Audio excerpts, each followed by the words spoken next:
Samurai Japan and the Kingdom of the Netherlands are both just one win from San Francisco and the finals of the World Baseball Classic.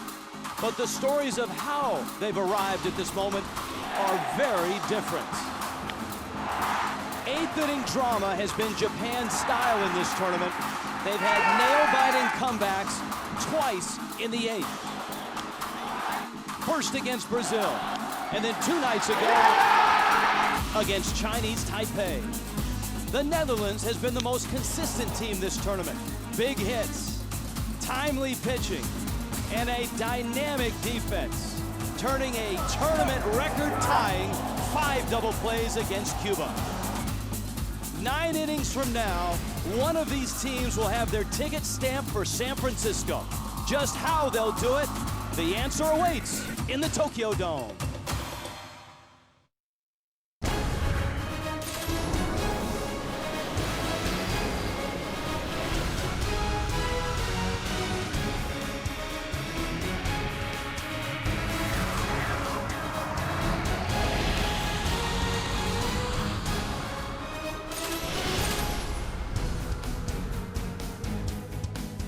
Welcome back to a sold-out Tokyo Dome. Welcome back to the second round.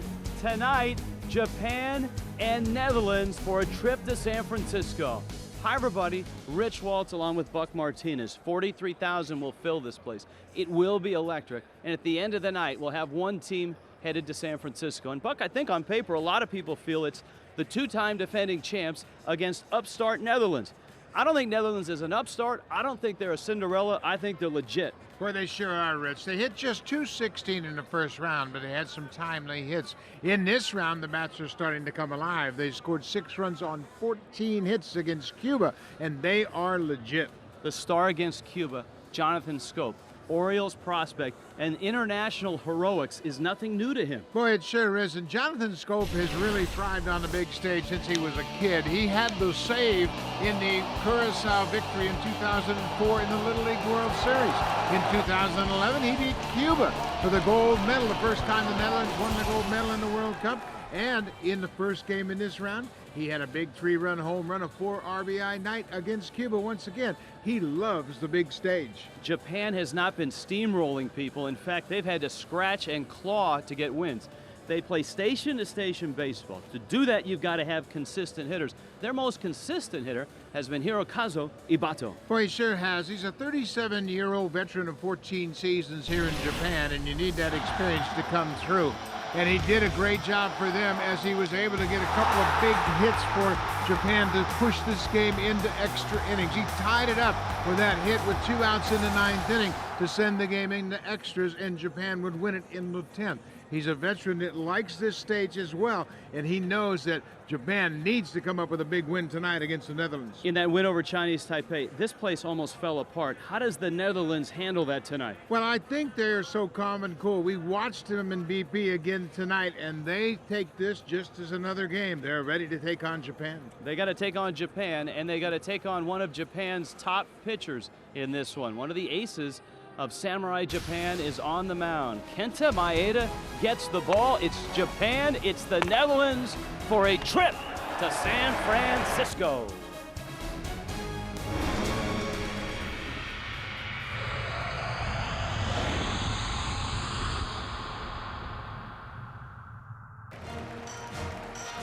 This is one tough ticket tonight in the Tokyo Dome. A sellout. Here comes Samurai Japan, and a new leadoff hitter. He had the big stolen base in the 9th inning.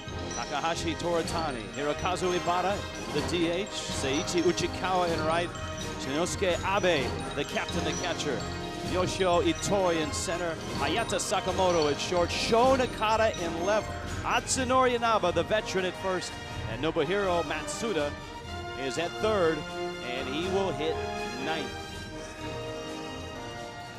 And tonight, that man in there, the skipper of Japan, Koji Yamamoto, would like to avoid having to come from behind in the 8th inning. Yeah, he sure would, and he's done it twice in this tournament. 8th inning rallies have been important for Team Japan. Koji Yamamoto has shown us that he will bunt anywhere in the lineup. And maybe the most gutsy play throughout this entire tournament has been his steal of second base with 2 outs in the top of the 9th inning with Japan trailing by a run, but he gave Tortani the steal. It worked out as they were able to tie it up. There's Rob Quartermans. What will we see with this right-hander? Well, he's not overpowering by any means, but he's a veteran. He's 38 years old. You see what he did in his first outing. 5 innings, 2 hits against Australia. He didn't walk a batter. He's not going to walk anybody. He throws about 83 miles an hour. He throws a slider and a devastating changeup. He has such great arm action. Literally, he can almost tell the hitter that it's coming, and it's still going to be effective. He has pitched in many international games. He understands exactly what he has to do tonight. The Japanese team doesn't have much power. They've only had 2 extra base hits in this tournament. So you can bet Robbie Quartermain is going to come right at this lineup and turn it over to the defense behind him. And the defense behind him is spectacular. Well, it sure is, and they've got athletes all over the diamond. Killian Psalms is in left field, Roger Bernardino in center, and Vladimir Valentin is in right field. Xavier Bogaerts, Andrelton Simmons on the left side. Jonathan Scope is the second baseman. Kurt Smith is at first, and Vishenko Ricardo is the catcher. This infield turned 4 ground ball double plays. They had a 5th on a pop-up, and Koji Yamamoto knows this is going to be a tough infield to drive the ball through. Koji Yamamoto on one side, on the other side, calm, cool, and collected, Hensley Mullins. And here we go. Start the chants, start the noise. Netherlands and Japan for a ticket to San Francisco. Takahashi Toritani leads it off, and he takes a strike. It's 0-1, and this was a big move for Japan. Toritani at the bottom of the order had the big stolen base with 2 outs in the 9th in the comeback win over Chinese Taipei. He's earned a spot in the leadoff position. Fastball driven, right field deep. He hits it out.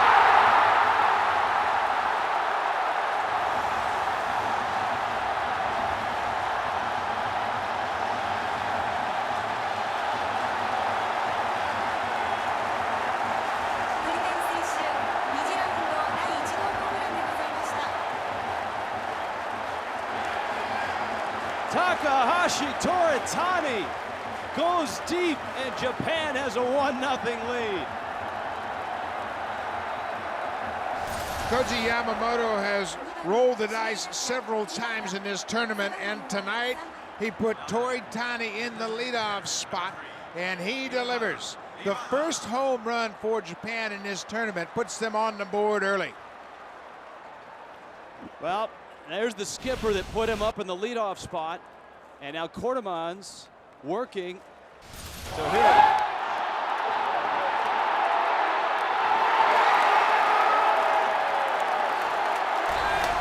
Hirokazu Ibata at the plate. And there's a changeup that misses in. It's 2-0, and we'll see if the 38-year-old Quartermans can stay composed after a stunning blow to open this game. He misses up with a fastball. He's behind 3-0. In 2006, Team USA took on Japan in Anaheim. Ichiro Suzuki hit Jake Peavy's first pitch of the ball game out of the ballpark, just like Toritani.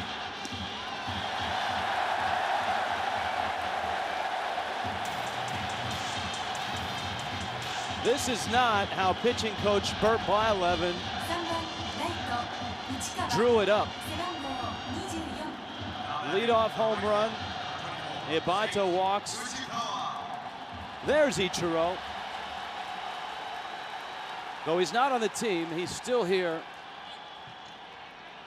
out in left field. Now Seiichi Uchikawa. Japan has been active on the bases in this tournament. They are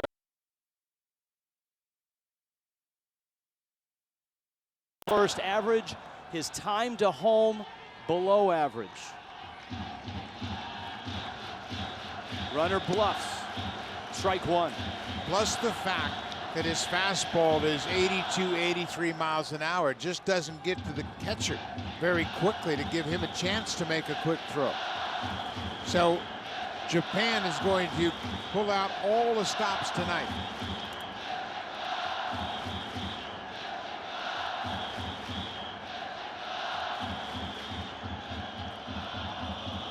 Ibata holds it first, and it's fouled back.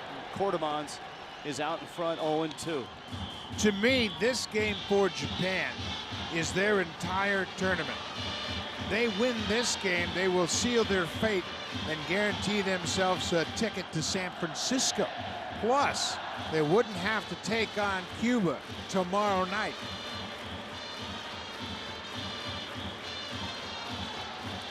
Cuba handled Japan easily in Fukuoka.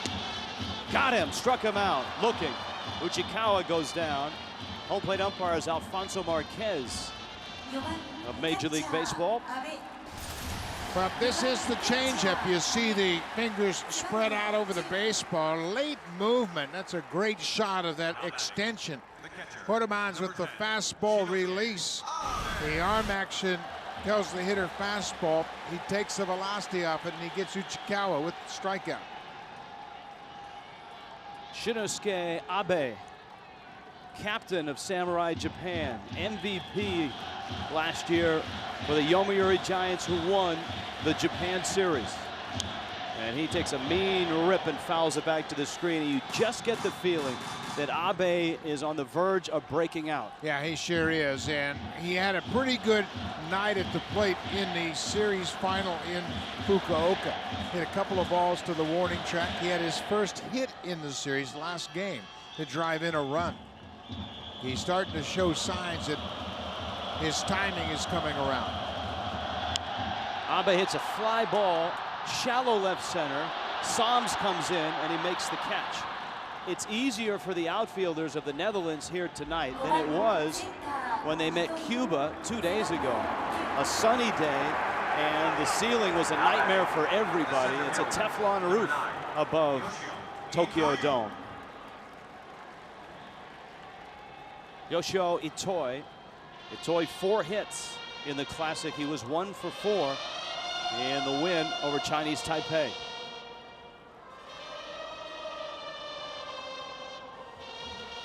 Well, Ibata hasn't budged from first. He's got a much bigger lead now. Almost both feet out on the carpet. Not running. A strike. One thing that the manager, Koji Yamamoto, has been throughout this tournament is unpredictable. I mean, he ran the other night with 2 outs. In the top of the ninth, Japan was the visiting team. If he gets thrown out, the game is over. But Yamamoto has a feel for his team, and he knows when to push the right buttons.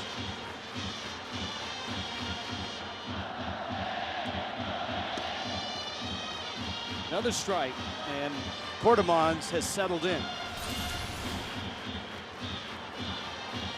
Yeah, it sure has. He's 38 years old, and we had mentioned that he's been on the international scene for a long time. And many of the players, including the catcher, Raishenko Ricardo, told me that Robbie Cordemans is not going to get rattled in this atmosphere. First baseball player to appear in 4 Olympic Games. Runner bluffs, little tapper, out towards second, scooped by Scope, and he drops it.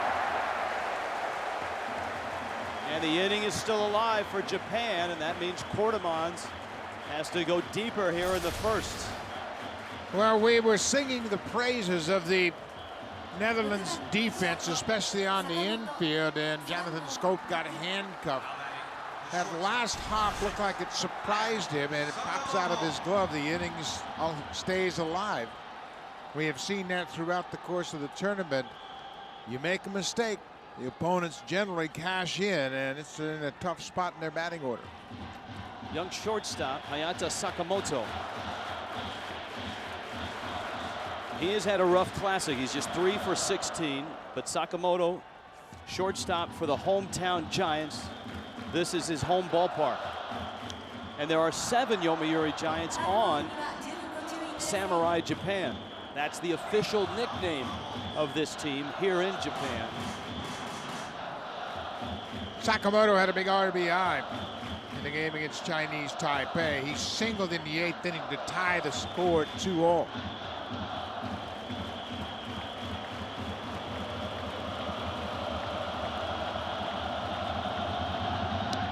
Breaking ball misses up and in.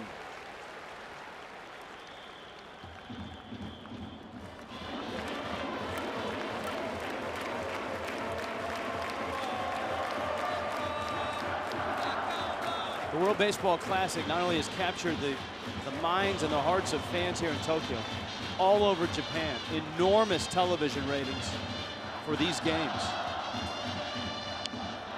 Little looper, foul.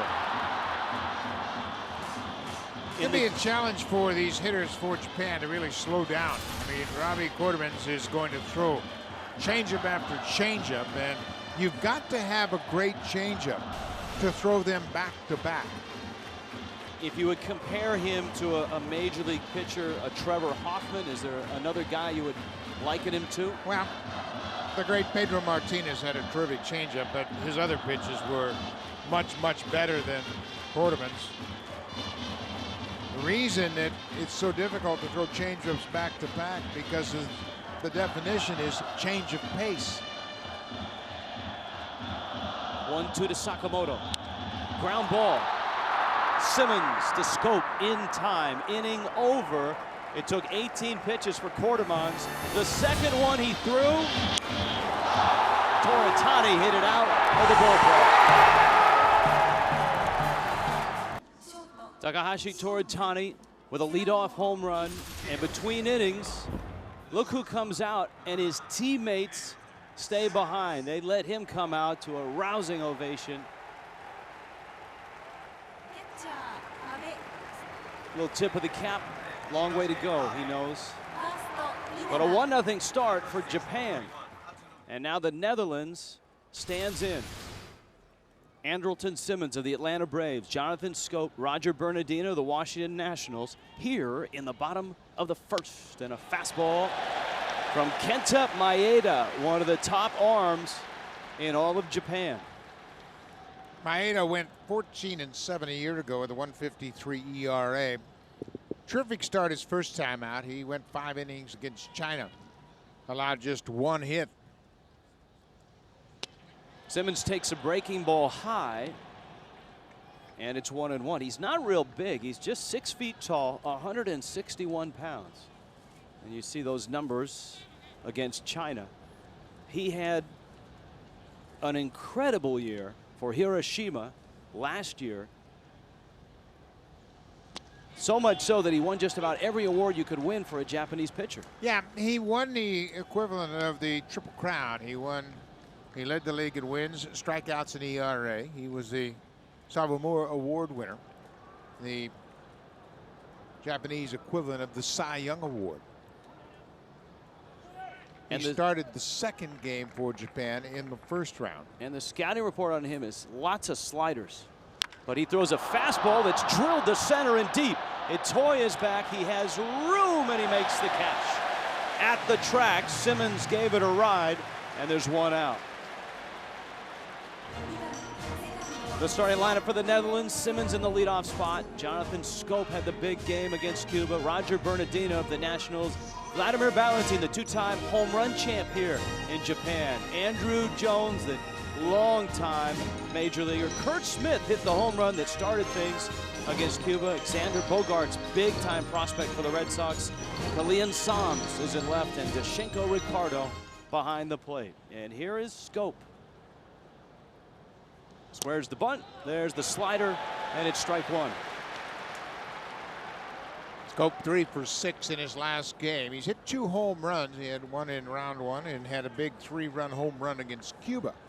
Had a 4 RBI game against the Cuban team. This is a very young Netherlands team with prospects like Scope, who is 21, Bogaerts, who is 20, and Simmons, who was a prospect last year but got to the Atlanta Braves. He's just 22. A trio of starting infielders. There's that slider that misses away, and you mentioned the scouting report on Maeda. They had a very good scouting report from one of their teammates. That slider misses. Vladimir Valentin, who is hitting cleanup in the Netherlands lineup, has played the last 2 seasons here. He knows Maeda well. And his scouting report was essentially patience. You can't get overly aggressive against him. Well, Maeda uses that slider to both sides of the plate. It's kind of surprised me, but Valentin, I spoke to him earlier this afternoon, and he said, yeah, he will use that slider inside. Little tapper out toward short. Sakamoto on the run. Inaba with the catch and the tag, and Scope is out. Nice play by the 40-year-old first baseman, Inaba. Little chopper over the mound, and the shortstop Sakamoto comes across, and he pulls the first baseman off the bag, but Inaba moves around very well. He is a good-looking first baseman. Sakamoto, the young shortstop, had to throw on the run and made a wide throw. Roger Bernardina now for the Netherlands. This is a bat that the Netherlands would like to get going. He has blinding speed. Had a solid year for the Nationals last year in their American League, or excuse me, their National League East championship run. A strike to Bernardina. Bernardina for the Nationals, for him, a terrific year defensively. He's always been great defensively, but the offensive numbers are starting to come. A .372 on base percentage for Davy Johnson, and he pops it up to short, and Maeda goes quickly through the Netherlands in the first. 1-0 Japan. A leadoff home run by Takahashi Toritani, a big surprise and a nice jolt to Japan, a 1-0 lead. Tickets punched for Miami, the Dominican Republic, and Puerto Rico out of pool play and on to Miami. Italy, despite their loss to the USA, is also headed to Miami. Canada plays USA tomorrow. If the Canadians beat Team USA, then 3 teams are at 1 and 2. And then it comes down to run differential, which was a point of contention in the Canada-Mexico game today. Yeah, it sure was, and it led to a bench-clearing brawl that got pretty ugly between Mexico and Canada. Sho Nakata leads it off. In the hole at short, Simmons has a strong arm, and he shows it off with a laser beam throw for the first out of the second inning. World Baseball Classic storylines, Puerto Rico and the Dominican Republic. David Wright with a grand slam. Italy had an early lead in that ball game, and Canada beating Mexico. Michael Saunders and Justin Morneau, big games. They both had 4 hits for Canada. Remember, Canada had an early exit in their first game, as Italy really put it on them. They beat them 14-4. But they turned it around dramatically. Now it's a great USA-Canada matchup. Tatsunori Inaba.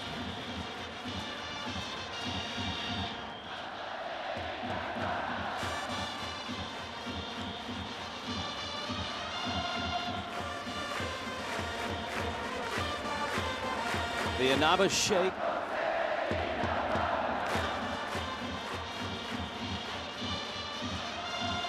Maybe the best walk-up song in baseball. And he swings through it. The count's 1 and 2. Well, he certainly has earned the respect of fans all throughout the Japanese league. And here in Tokyo, where the Yomiuri Giants play, he is highly respected. Has over 2,000 career hits. He's 40 years old, as Rich mentioned. He started his career when he was 22, and guess who his veteran teammate was for the champion Yakult Swallows?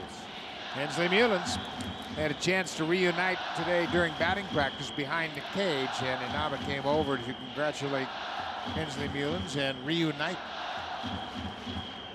2-2 changeup, just got a piece, and you can add Japanese to the list of languages that Hensley Mullins speaks. He played a couple of years over here and really enjoyed his experience. He would actually make it back to the big leagues after playing in Japan, which is kind of unusual. Of course, Cecil Fielder was the one that really turned his career around by coming here to Japan, developing as a home run hitter, and then going back to the United States. 2-2. He was on that changeup, and he drills it to right. Balancing up with the ball. Inaba is hot. He is 4 for his last 6. Had a big game last time out. You can see it's another changeup, and Inaba, the veteran, stays back. He's been fighting his timing, and that's a pretty good indication right there that with 2 strikes, he was quick, stayed on the changeup, and singles into right. Many Japanese hitters, and Ichiro, of course, everyone is familiar with his batting stance. Many Japanese hitters move forward as the pitch comes, hit off their front foot, and with a changeup like Cordemon's, the challenge for the Japanese hitters, stay back just a little bit longer. And it's really slow. It'll get into the upper 60s. A drive to left, and gone, Matsuda.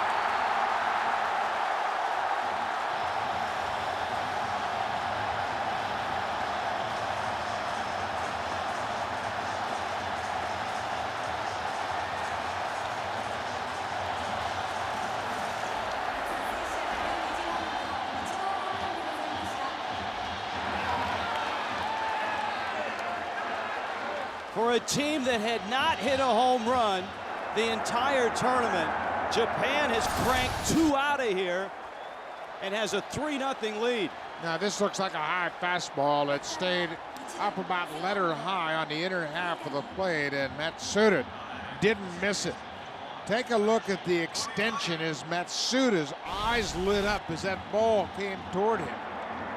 And they have broken out the power. We mentioned just 2 extra base hits coming into this game, and they've already hit 2 home runs tonight. Now, Toritani is not the biggest of players, but he had 8 home runs last year, and he hit the leadoff homer to get things started in the top of the first. Toritani plays for Hanshin. He led the Central League with a .395 on-base percentage. And he lines it foul. The other night, it was the stolen base. Toritani with 2 outs, down a run, just made it at second base. And that cleared the way for the game-tying single. And here tonight, he opens with a blast. Manager Koji Yamamoto told us before the game that he wanted to put Toritani in that position because of his spirit. He felt like he could be the igniter tonight, and boy, was he right on the money. He's a very stoic manager, but he's shown some emotion tonight early in this ball game.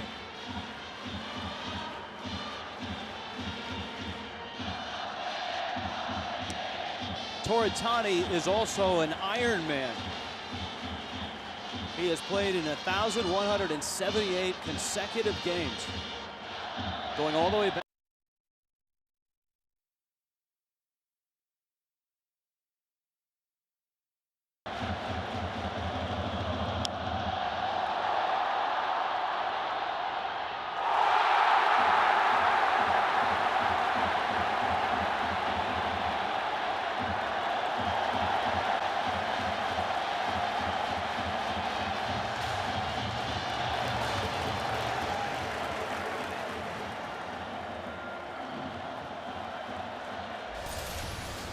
Psalms looked like he just kind of glided over to this ball. The left-handed hitter is going to slice the ball away from the left fielder, and he really didn't bust it to get over toward the line.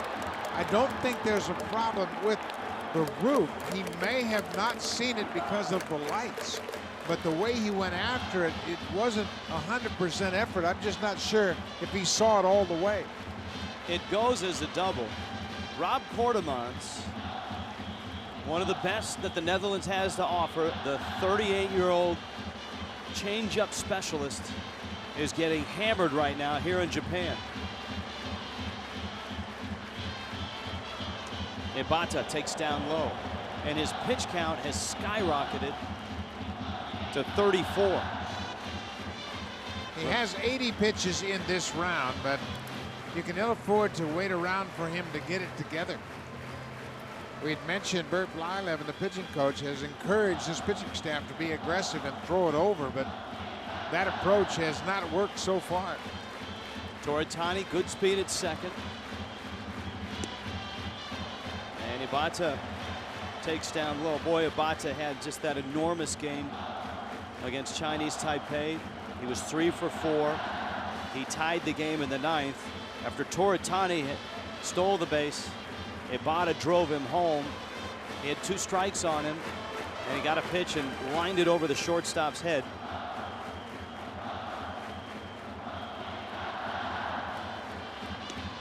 Two-0 changeup is in, and Quartermans, a guy that has great control, has walked one, and he's been behind an awful lot of hitters. Well, he sure has, and this veteran Japanese lineup is showing a lot of restraint and a lot of patience. They're forcing Quartermans to throw the ball in the strike zone.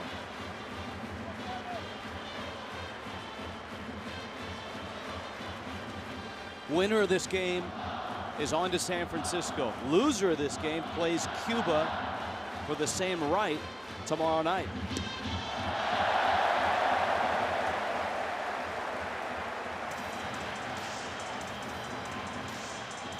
You can see Blyleven on his way out, the Hall of Famer, and he's been working with the Netherlands for a long time. He was their pitching coach in that magical run in 2009.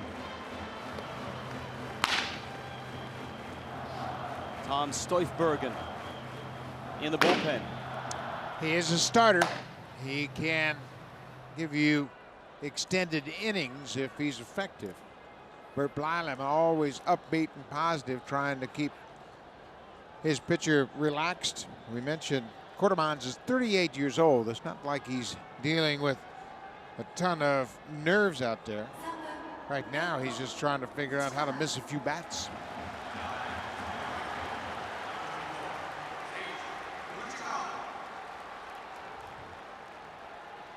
For the Japan-Brazil matchup in Fukuoka, 1/3 of all televisions in Japan were tuned into that game.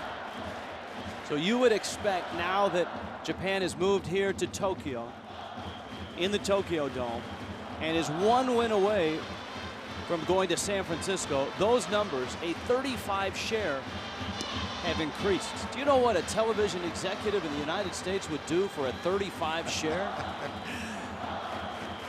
It's been a phenomenal following that Team Japan has enjoyed.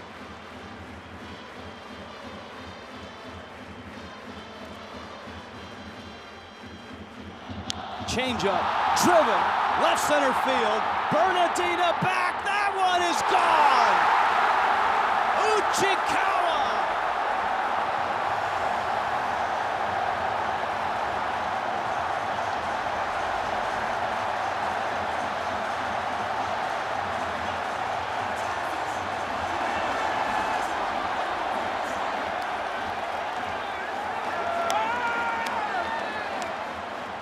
This is absolutely incredible.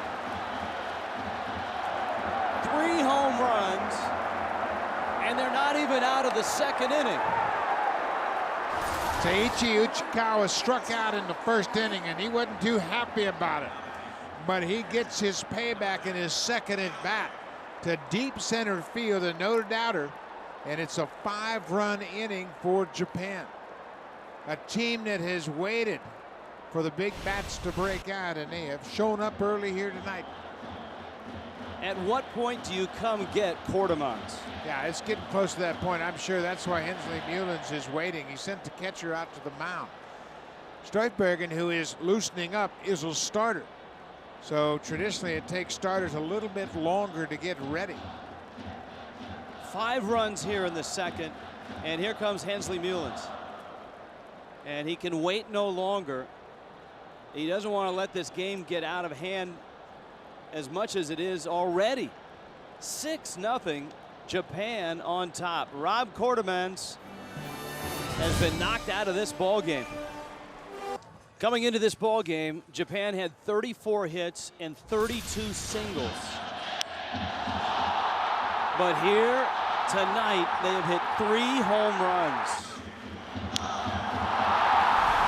Seiichi Uchikawa with a 3-run shot. That followed Nobuhiro Matsuda's 2-run shot here in the second. Takashi Toritani led the game off with a solo shot. And it's 6-0 Japan.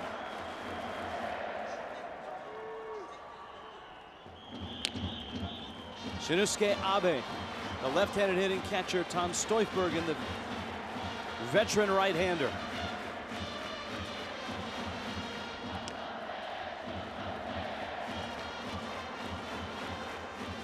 Look at that, only 2 extra base hits in the first 4 games. A double, 3 homers tonight. Now Stoifbergen is not overpowering. He's similar in speed to Quartermans. He pitched in the Florida State League last year for the Minnesota Twins. And he'll pitch in the mid-80s, not much more, utilizing a sinking fastball. He pitched down in the zone. Made his start in round 1, went 3 innings, gave up 4 hits, and got hit around a bit. He leaves one up, and it's driven down the line. Psalms over, and he doesn't get there, but it's a foul ball. Shinosuke Abe flied out. I guess one of the real surprises, Japan's hit 3 home runs, and Abe hasn't hit one of them. Well, Abe, we spoke to him before the game and talked about his base hit in his last game, an RBI, and he held up 1 finger. He said, only got 1 hit, but he's starting to come around. His bat appears to be getting a little quicker. 3-2 pitch in the air, shallow right. Out goes Scope, in comes Ballantine, and Vladimir Ballantine makes the catch. Second out here in the second inning. If you're just tuning in, Japan and Netherlands, winners in day 1 here in Tokyo, are playing for a trip to San Francisco. What's going on in Puerto Rico and in Phoenix, that's pool play. That's qualifying for Miami in the second round. This is the second round on this side of the bracket. And the first ticket to San Francisco will be issued tonight. The loser will have to face Cuba tomorrow, and the winner of that game will be on their way to San Francisco. Good changeup for a strike. Another good changeup, and you're right, Dan. We had mentioned that the Japanese team wasn't really too anxious to have to turn around and face Cuba if they end up losing this game. Itoi rolls it to third. Bogarts across the diamond, and Smith can't hold it on a catch and swipe tag. Well, as clean as the Netherlands played in the field in their first game, they have had a couple of plays that have been shaky. Jonathan Scope made an error in the first inning.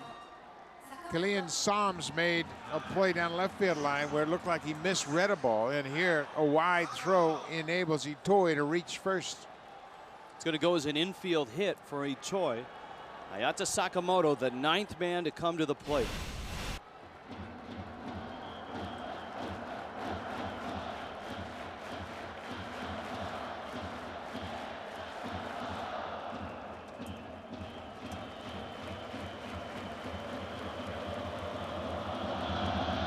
Stoifbergen misses outside with a breaking ball. Well, Japan was at the bottom of the list when this thing started. They didn't have one. Cuba, of course, has been dominant in the power game. Cuba's hit 6 of those 10 home runs against China and Chinese Taipei. But they have legit hitters in their lineup. They're really starting to flex their muscles offensively. But don't discount the Netherlands just yet. They've got some thunder in their lineup and certainly capable of fighting back into this ball game. He toys it first. Sakamoto at the plate, and there's an 89-mile-an-hour fastball from Stoifbergen, who was part of that 09 team. Valentine, part of that power that you talked about. Andrew Jones, the designated hitter. Ground ball, Smith can't get it. Scope has it, fires to the bag, and Stoifbergen gets there just in time. But Japan muscles up. Matsuda with a 2-run shot. Uchikawa a 3-run homer. 6-0 Japan. We're proud to have the MetLife blimp Snoopy 1 providing coverage from 1,500 feet in the air. The MetLife blimp has provided a unique perspective for fans for over 25 years. Thrilled to be part of the 2013 World Baseball Classic. It's a good thing it's 1,500 feet in the air, because that is Tokyo Tower, which is 1,100 feet in the air. See, that's about 400 feet of clearance, Buck Martinez. Beautiful structure, and that's a lot of the people involved with WBC have made their way over to tour. Now, if you're Kenta Maeda, you can mix in a few more fastballs. And right now, the home plate umpire, Alfonso Marquez, is asking Maeda to look at the tower.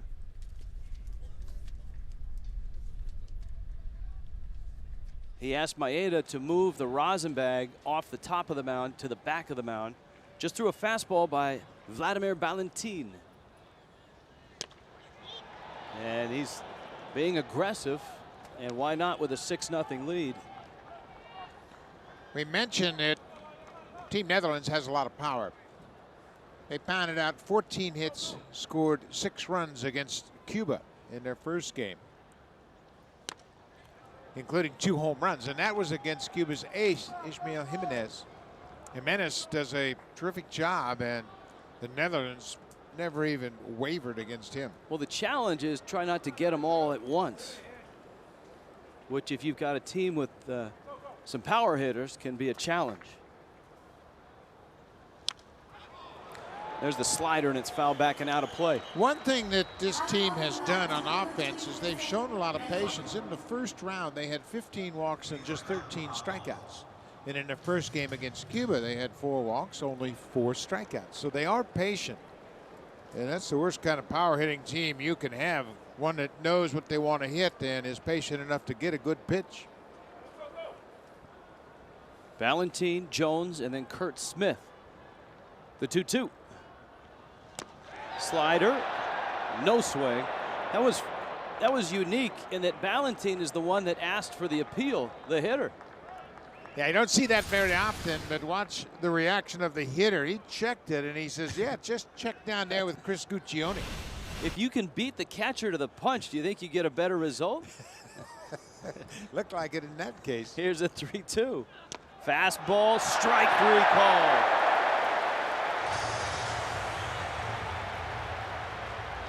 I think he was sitting slider.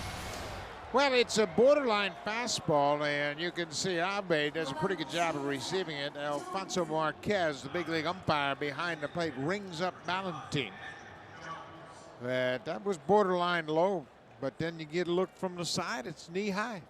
It's where the ball crosses the front of the plate, whether it's knee or letter high or even inside or outside. Andrew Jones now. Teams have pitched Andrew Jones very carefully in the Classic. He's 5 for 11, and he has 5 of the Netherlands' 19 walks. Andrew has shown a lot of patience the last several years of his career. He has become a part-time player. Last year playing with the Yankees, he had 14 home runs. And we have seen his approach the last couple of years. He's a damaged guy, comes off the bench trying to drive the ball out of the ballpark, but he's patient enough to get a pretty good pitch. And despite all the gold gloves, his great defensive days are past. 10 gold gloves, 5 all-star appearances. That's a good breaking ball right there. A little bit harder for Maeda. And watch where he starts this pitch. This is what we were talking about, that pitch that he'll start on the inside part of the plate and catch the inside corner. That's become kind of a new trend in the major leagues, where right-handers will throw that breaking ball right at the hitter. Boy, Kenta Maeda handling Ballantine and Jones with ease. He has struck out 3 Netherlands hitters. Well, it's a good sinking fastball in a great spot. And it's really a great call by Abe because they had just gone to that part of the strike zone with the slider. Now you come back with a running fastball that gives Jones a totally different look from the same release point.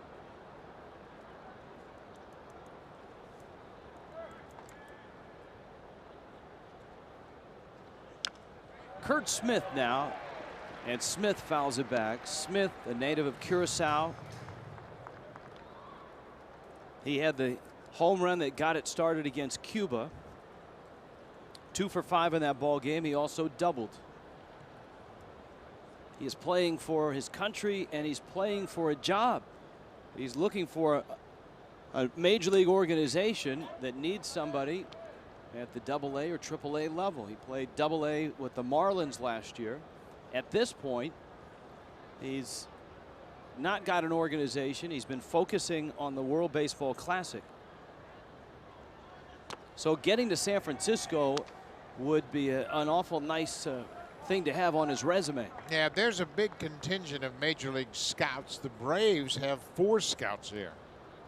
And they are watching a lot of their players, including the shortstop for the Netherlands, their own shortstop, Andrelton Simmons, but they're looking around. There's a lot of talent in this tournament.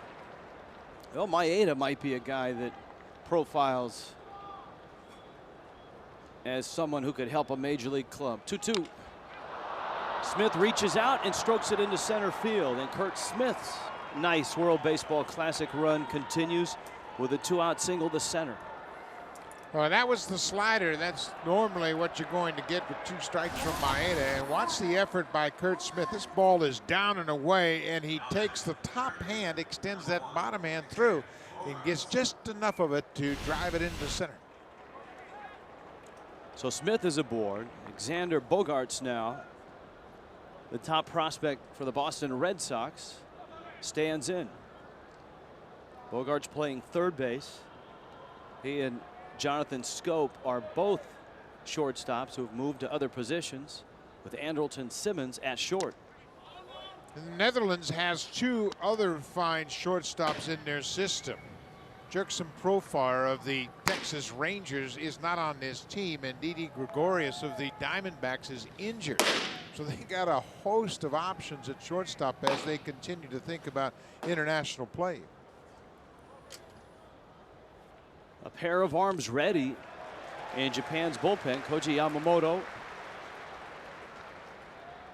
has pushed all the right buttons for a team that coming into tonight has not swung the bats well at all.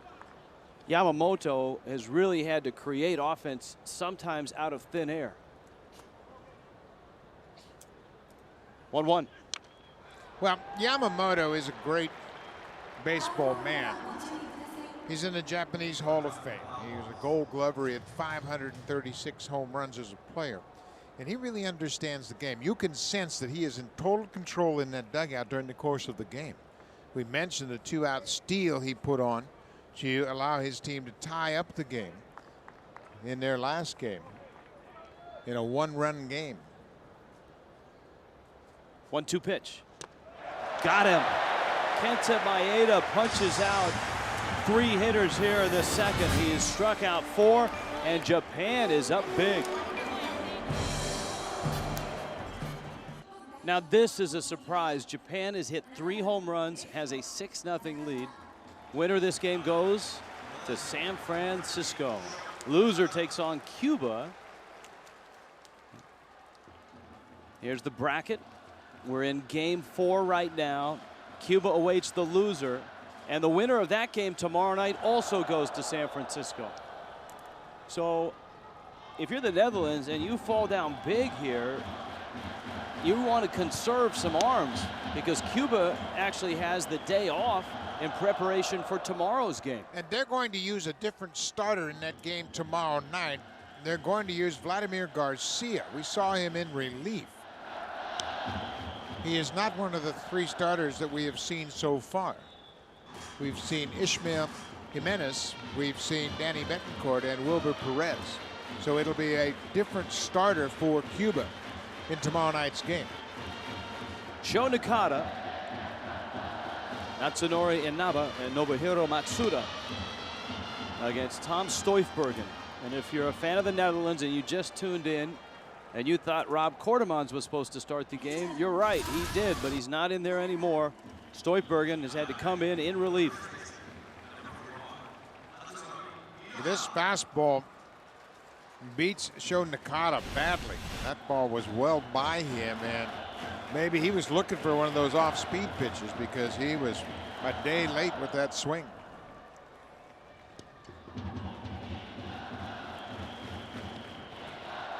The Inaba shake.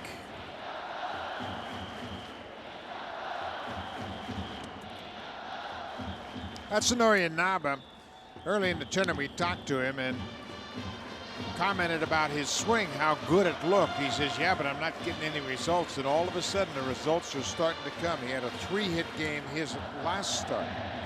Singled his only time up, and it was a line shot to right.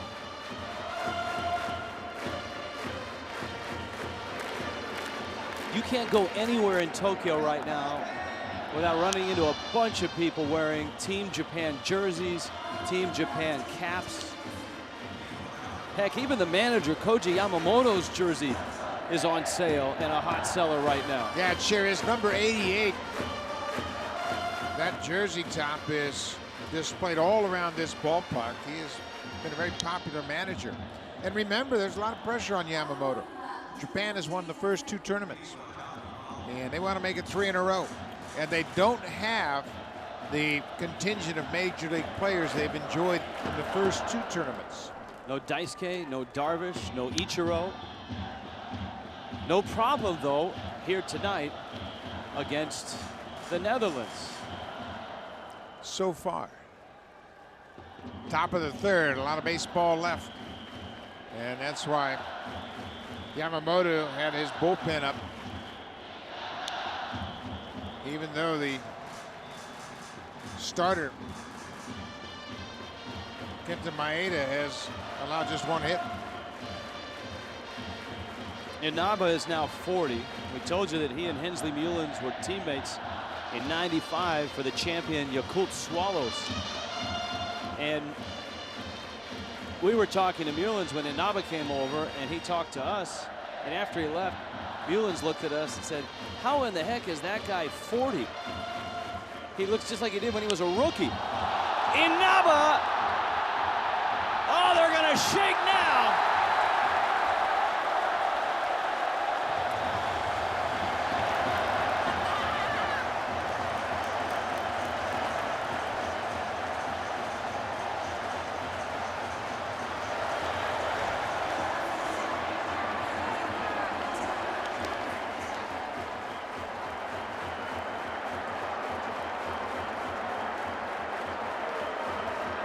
Natsunori Inaba, his first homer of the Classic, the 4th home run for Japan tonight.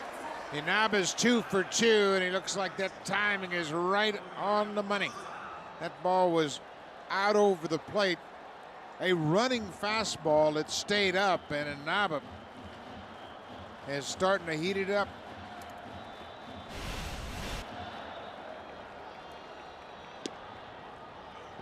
Tom Stoifbergen with a strike to Matsuda. Matsuda blasted one out back in the 2nd, a 2-run shot.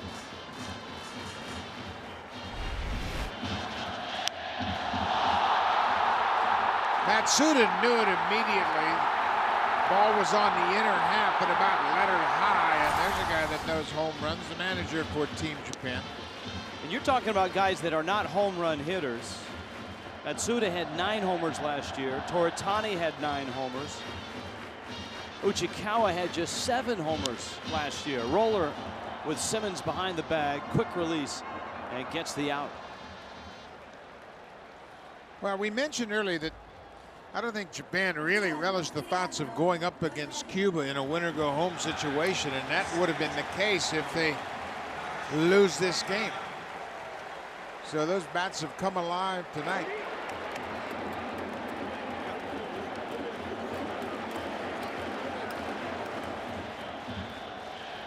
Takashi Toritani.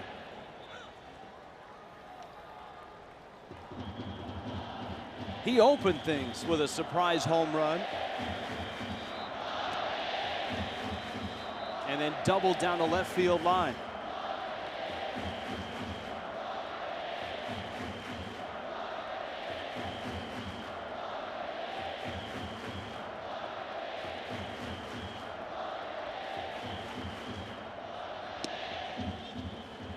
Takes out Stoifbergen working here. So if the Netherlands loses this ball game, then you got to ask yourself, who do you come back with as a starter against Cuba?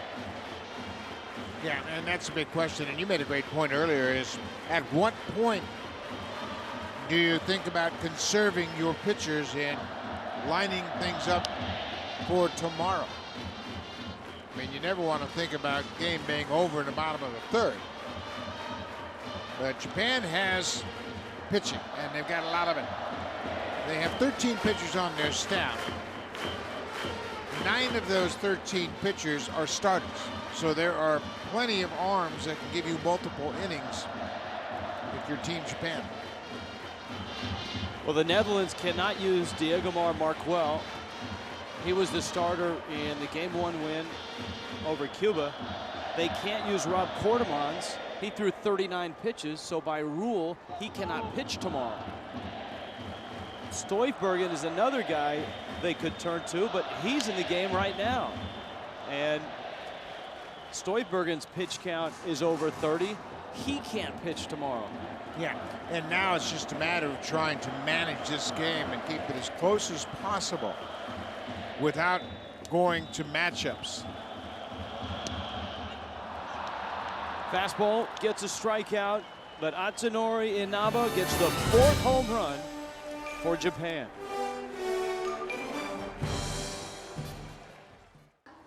This crowd came into the Tokyo Dome expecting another nail-biter. What they've seen is home run derby, Japan style. Takashi Toritani opened the game with a solo shot. Into the second, and then the light show continued. Nobuhiro Matsuda, 2-run homer. They weren't done yet. Seiichi Uchikawa with a 3-run shot. 5 runs in that second inning. And Atsunori Inaba with a solo shot in the third for good measure. 4 home runs by Japan. And the Netherlands on the canvas right now. Yeah, they sure are. And Team Japan has been waiting for the bats to come around. And as we mentioned throughout this tournament, they are struggling with timing because basically they are in spring training, just like a lot of the clubs in this tournament. They're not a powerful team. The catcher Abe is their predominant home run hitter. He hit 27 last year, but they have flexed the big bats tonight. Kalian Sams is up right now, and he takes a strike. Abe behind the plate. Sams out of the Netherlands. Property of the Seattle Mariners, was in Double-A last year. And he is 26. His last name pronounced Sams. And that man's last name is pronounced Maeda with a K. He has struck out 5 of the last 6 he's faced. Big fastball right there, and Maeda really has a good assortment of pitches. You saw the fastball. We've seen a good sinking fastball. You got Andrew Jones in the second on a good sinker. He's gotten strikeouts with the slider, the 2-seam fastball, and the 4-seamer. Dashenko Ricardo now, the number 9 hitter for the Netherlands and the catcher.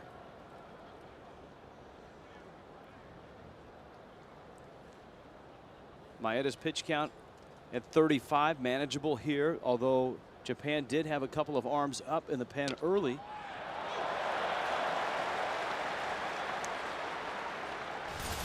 Why? I'm not quite sure, because he's devastating right now. Boy, he sure is. He's driving that fastball right to the outside corner. His delivery is very sound. He has the ability to move the ball around the strike zone.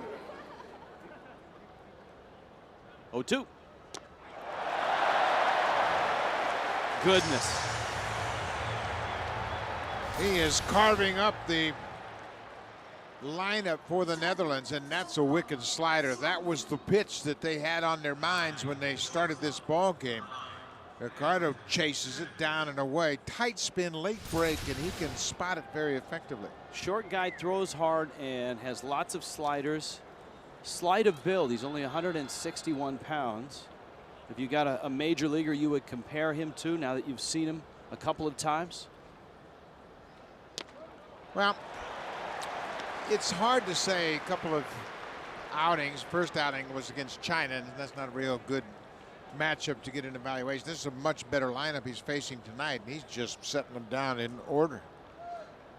Andrelton Simmons of the Braves. Simmons to center. Itoy, 1-2-3 goes the Netherlands. Kenta Maeda is cruising. And so is Samurai Japan. A home run in every inning, 4 total for Japan, a 7-0 lead. And if you want a Team Japan cap or a Netherlands cap, log on WorldBaseballClassic.com, bookmark it. You also get news and video highlights. Shop 24 hours a day, WorldBaseballClassic.com. Accessible on your computer, tablet, or right there on your smartphone.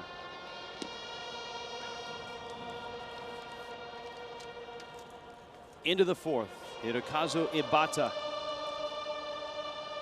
A pair of walks, and he scored on the Seiichi Uchikawa 3-run homer. Every player that comes to the plate for Japan has a unique chant, song, cheer. The fans know them all. Which is amazing because this is an all-star team. This is not the hometown crowd for the Yomiuri Giants.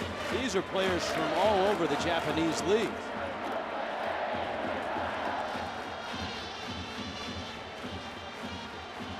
There are 7 Yomiuri Giants on this team. 3 position players, the catcher Abe, the shortstop Sakamoto, and Hisayoshi Chono, who is not in the lineup tonight. He's an outfielder. Inside corner, Tom Stoifbergen gets a strikeout. The problem here for the Netherlands, aside from the score, is that they have gone through all 3 starting pitchers, with Rob Quartermans starting the game, Tom Stoifbergen here relieving, and of course Diegomar Markwell starting and winning game 1 against Cuba. That's the biggest challenge of this tournament, is really managing your pitching. You're hampered by the pitch count, obviously. Long way off first is Kurt Smith, and Stoifbergen had trouble getting there and putting the foot down. Smith still adjusting to first base, and that was a play better left for his second baseman, Jonathan Scope. Well, and I do think that the pitcher, Stoifbergen, was a little bit late getting to the bag. He's got to break off there. You can see the hesitation on the mound, and now he's got to look for the base and catch the ball at the same time, and you can't do that. Kurt Smith doesn't make a bad throw, but watch the pitcher's reaction. He's going to take his eye off the ball to find the base, and it clanks off his glove. He was a little bit hesitant in his break off the mound, and that cost him. And Stoifbergen gets the error. Shinsuke Abe at the plate. Abe has flied out twice. Here is Abe, who is the captain of the team. Of the powerhouse Giants, he was the MVP in a championship season. And he smokes one into right field for a base hit. And all the way to third goes Uchikawa.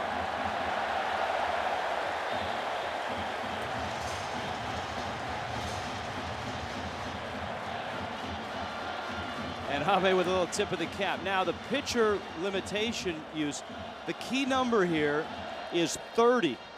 because if you throw 30 pitches, you have to sit out a day. And the starting pitcher tonight, Rob Quartermans, threw 39 pitches. Tom Stoifbergen is already up to 47. Yeah, and this is why Hensley Mullins will try to get as much as he can out of Stoifbergen. You don't want to go too much deeper into your bullpen with the prospects of having to play the powerful Cubans tomorrow night. Deep. Gone. Etoy. My goodness.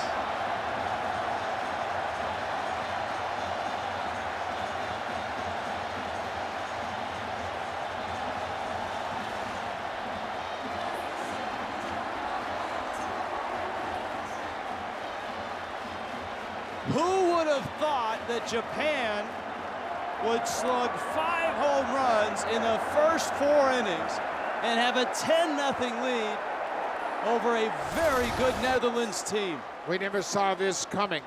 Etoy with full extension picks up his second hit of the night.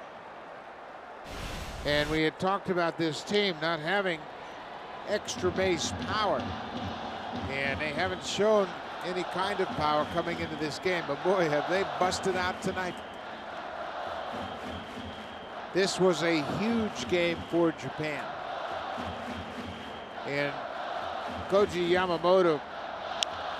Sakamoto in the center field.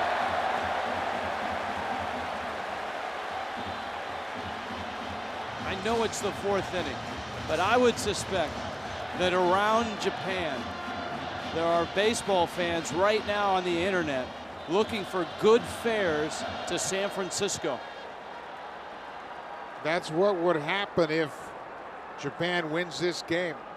They will punch their ticket to San Francisco in the semifinals. Hensley Mullins will take the ball from Tom Stoifbergen, who meets the same fate as Rob Quartermans. This is unbelievable. Japan's hit 5 home runs and leads it 10-0.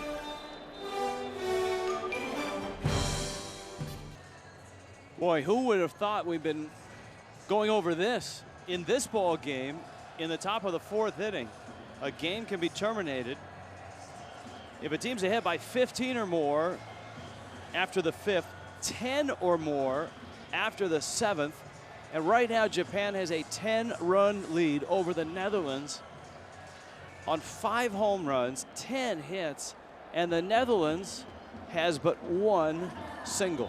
Yeah, and that's kind of the trend we saw from the Netherlands in the first round. They won their first game and then got beat 8-3 in the second game as they had to turn it around in quick fashion. But I didn't see this coming tonight, not the way they were swinging the bats against Cuba. The Netherlands has not blinked in this tournament. There's Kevin Heistek, who takes over. Heistek, the right-hander. He gets Sho Nakata, and a breaking ball, and Nakata takes the strike. The Netherlands hasn't blinked in this tournament. They took out Korea. Korea, always a favorite to get to the finals in the World Baseball Classic. A roller to third, knocked down by Bogarts, and he throws him out. And of course, the Netherlands also taking down Cuba, but not taking Cuba out, but beating them in the first game here in Tokyo. Xander Bogaerts is a shortstop playing third base for the first time, and watch the arm. Boy, that shortstop arm bailed him out. He got in front of it, knocked the ball down, but has the arm strength to recover in time. This infield is loaded with terrific athletes, but tonight they've kicked the ball around a bit.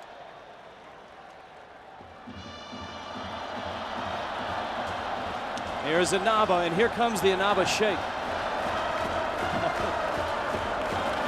This is incredible.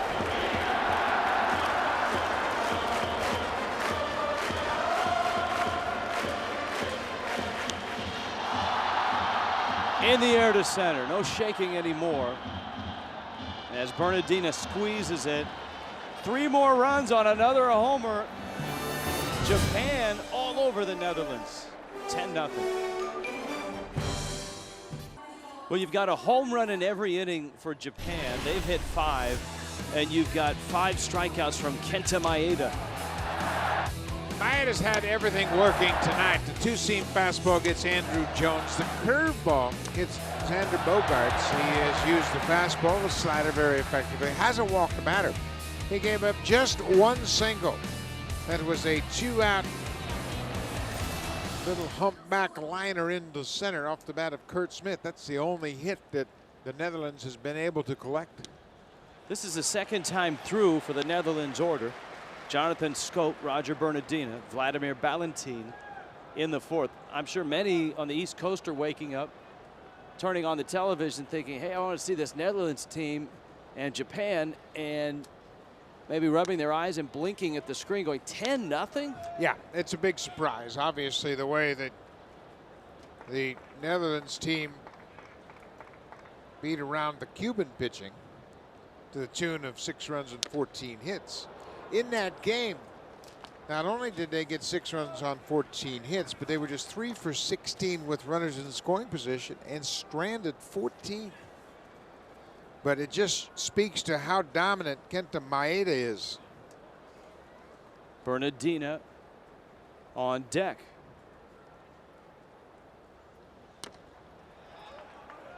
Obviously, you win in day 1 in this double elimination format. You're in a great spot because if you win your next game, you are headed to San Francisco. The downside is if you lose, you will have used 2 starting pitchers, and you got to come back the next day, and it's win or go home, because tomorrow's game will also decide a trip to San Francisco.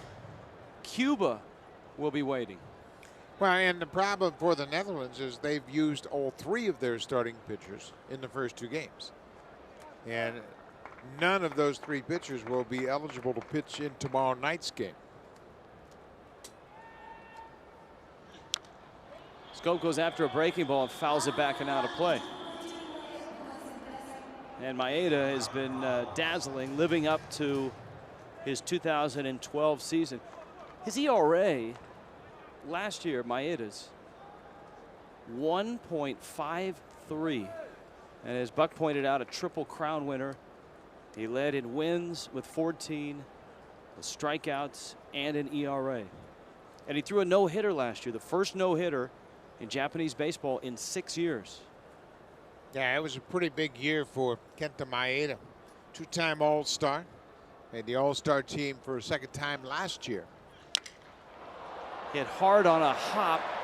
Matsuda backing up, fires across in time. A reminder from Tokyo that this copyrighted telecast is presented by the authority of the World Baseball Classic Incorporated. May not be reproduced or retransmitted in any form. The accounts and descriptions of this game may not be disseminated without express written consent. The Teflon skies of the Tokyo Dome in downtown Tokyo, home of the flagship franchise for Japanese baseball, the Yomiuri Giants. Roger Bernardina. And Bernardina takes a breaking ball for a strike. Curveball this time to get ahead of Bernardina.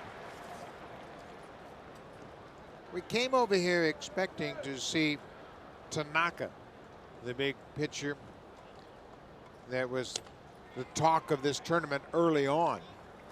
And Masahiro Tanaka had a rough start his first time, pitched twice in relief and threw the ball well both times. But I've been impressed with Kenta Maeda. The command of his pitches and the variety of the pitches, impressive. And he loves that slider. He has a decent enough fastball too, which makes the slider even better. Well, everybody is trying to get a gauge on who is going to be the next successful starting pitcher to pitch in the big leagues. This might be the guy.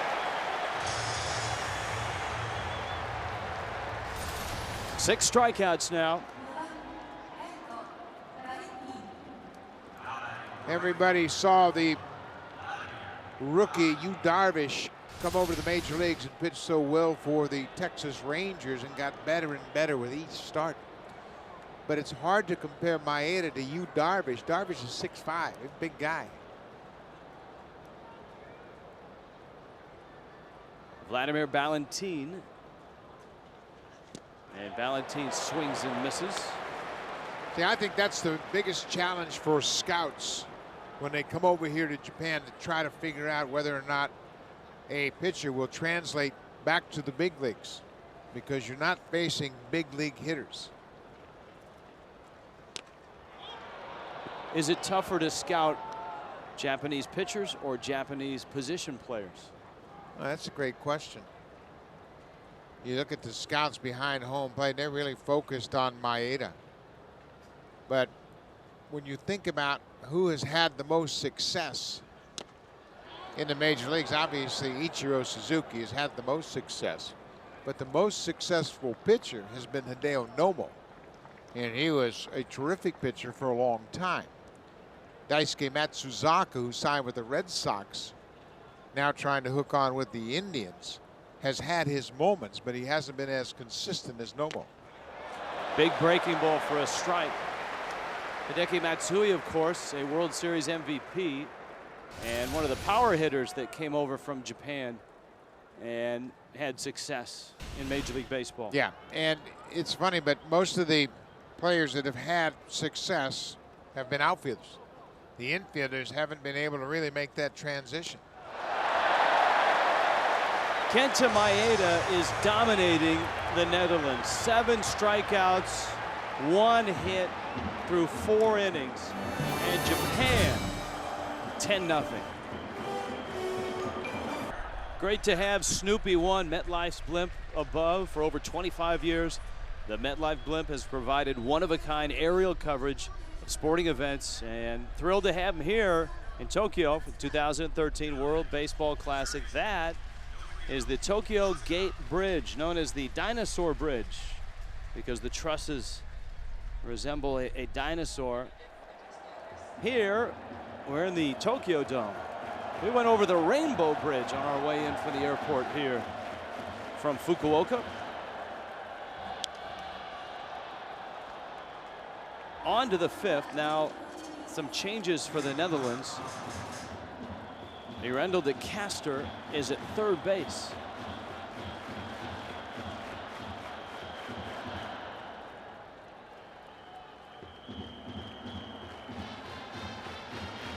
Matsuda at the plate.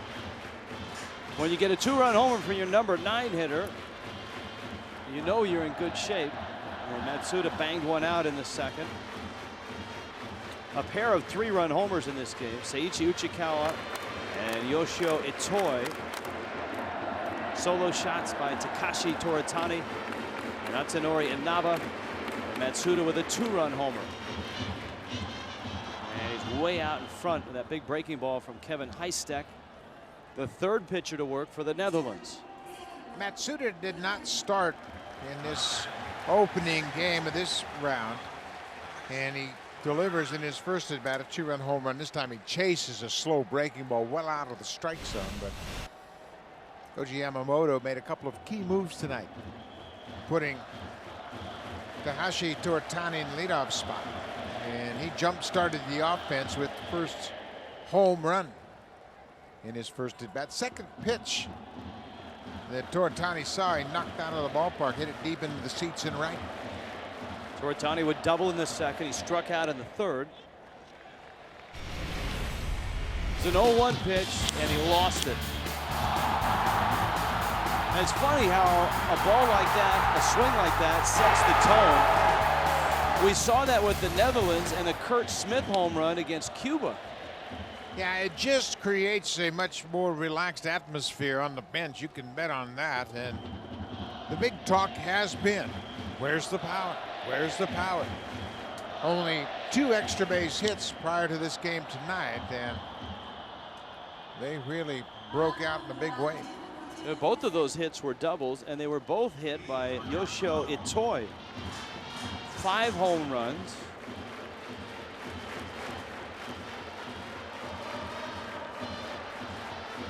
And a 2-2 count Toritani.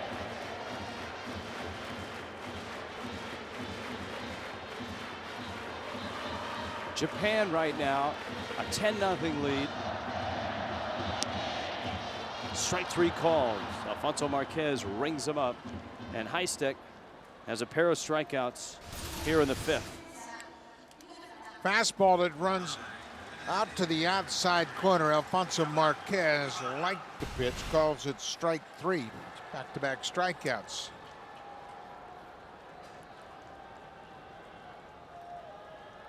Hirokazu Ibata. Couple walks and a strikeout.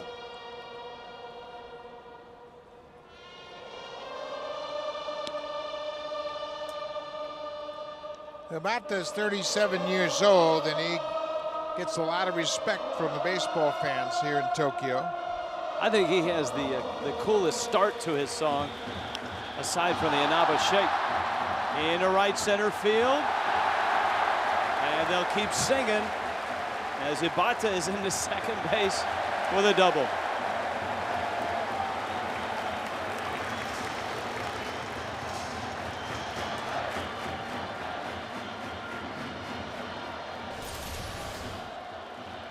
Veteran of 14 seasons here in Japan. He gets another high fastball. And the one thing we've seen tonight is that the pitchers from the Netherlands just don't have enough zip to get it past the Japanese hitters.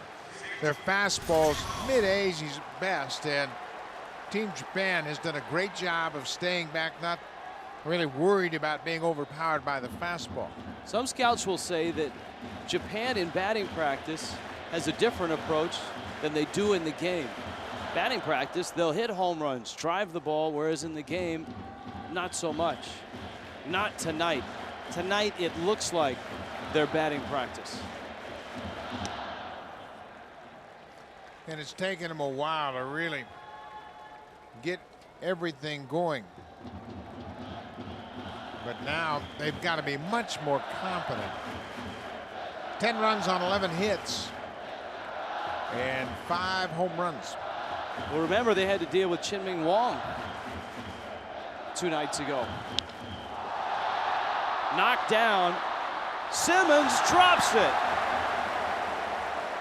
And the Netherlands is losing the game and their composure. Yeah, they sure are. They've gotten sloppy now, falling 10 runs behind, and Hensley Mullins is not going to be pleased about that. I mean, this is a team that turned 5 double plays in their first game. And tonight they've kicked it around on several different occasions. This is a hot shot. The base runner running from second to third ducks out of the way. Simmons knocks it down, has plenty of time because of that great arm he has. But then when he goes to make the throw to first, he bobbles the ball. He took his eye off the ball. He was looking at the runner who had fallen to see if he had a play at third. Abe now. A bolt of a single his last time up. And a foul ball back. It's 0-1. You know, Abe, the funny thing is, as we've noted, here's Japan having slugged 5 home runs, and Abe has just a single, because he's the guy that everybody pointed at when things started in Fukuoka as maybe the lone guy that could supply power for Japan. Well, Abe's a terrific star here in Japan. The reigning MVP at 340 last year with 27 home runs. And if you're wondering what kind of salary Abe commands here in Japan, this year he'll make $5.7 million US. He's made $4 million each of the last 2 years, and he gets a nice bump this upcoming season. So he's truly one of the big stars here in Japan. What would Eck call that? Eck, big iron. And I think many fans would be surprised that the Japanese stars make more iron than the U.S. players that come over.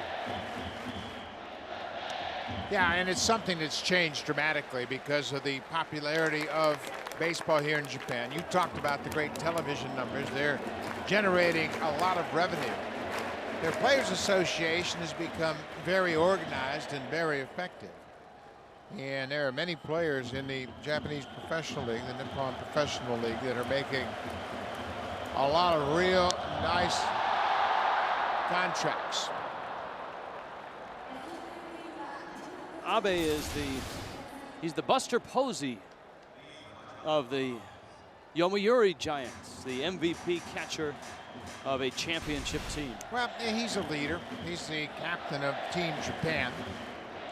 Koji Yamamoto, the manager for Team Japan, told us early in this tournament how impressed he was with Abe and the finish he had last year to lead Yomiuri to the championship.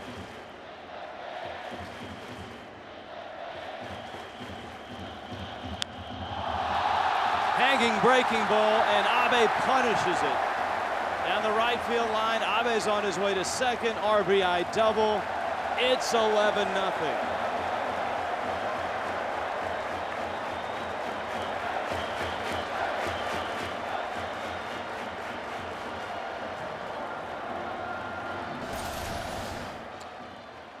Abe was a little concerned about his bat, but boy, watch his eyes light up as he sees that hanging breaking ball. Good hitters have never seen a breaking ball that's too high. And that was right up in his eyes, and he jumped all over it and hooked it down into the right field corner. This is the Japan that has won 2 World Baseball Classics, and we have not seen this team the entire tournament until tonight. Here is Itoi, 3-run homer in the 4th, and a high pop, shallow left. Simmons is out, Psalms is in, and he makes the catch. Japan just keeps scoring runs. They've scored in every inning, and they have 11 on the night. This is a stunner here. 5 home runs, Japan an 11-0 lead. The Dominican Republic is on to Miami. So is Puerto Rico. And they'll be joined by Italy. And still to be decided, Canada, Mexico, and USA. USA plays Canada. If Canada beats USA, then you got 3 teams at 1 and 2. Then the run differential comes in. That's why the win by Canada today over Mexico was important in terms of number of runs, and that was part of the whole dispute with a bunt by Canada with a 6-run lead late in the game, but playing for every run you can. Every team in the World Baseball Classic is briefed and talked to from the Major League Players Association representatives.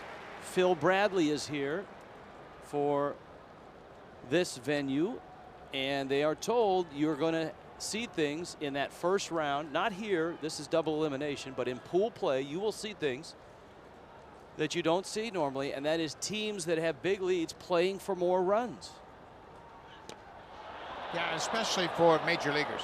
Major leaguers are used to seeing bunts in the 9th inning when you've got a 6-run lead, and that was the scenario when they had that big brawl in Phoenix. Mexico and Canada had a bench-clearing brawl in the 9th inning in a 9-3 game. Andrew Jones looked at a pretty good pitch for ball 1. Maeda gets him on a breaking ball, and Kenta Maeda has stuck it in the proverbial ear of the Netherlands here. Well, he sure has, and this is another wicked slider. That one might have backed up a little bit on him, but it's 8 strikeouts now for Maeda. He is certainly flashing the form that earned him the Sawamura Award last summer. That's about the only award that Sadahara O did not win when we toured the Sadahara O Museum in Fukuoka. Off the end of the bat, it's going to roll fair, and Kurt Smith is out number 2. We saw, what did we see? Diamond gloves or golden gloves? Best 9 awards. Best 9 awards. Which represents being named to the All-Star team, and there's a guy that's a Gold Glove winner when he was a player. I would think his trophy room is enormous if he has one. O had so many awards and so many trophies he had to donate them to the Saruhara Museum. Yeah, and it's in Fukuoka inside the stadium. It's a gorgeous museum that's set up, and they do a nice job of putting together videos chronicling the life of Saruhara O as a youngster growing up. He was here last night before the ball game and created quite a stir among the fans and the media. Yurendo DeCaster getting his first at bat and his first taste of Kenta Maeda. A disappointing dugout for sure. The Netherlands really got knocked back on their heels early in this game. You know, if Maeda keeps this up, he's at 63 pitches, 80 is the limit. He's within reach of the all-time strikeouts in a game record in World Baseball Classic history. Ubaldo Jimenez did it against the Netherlands in 2009, but of course the Netherlands and that man, Yurendo DeCaster, was there. They had the last laugh. They came back and they bounced the Dominicans and made their way on to Miami, and that's when they were a Cinderella. I don't think anyone thought they were a Cinderella coming into Tokyo.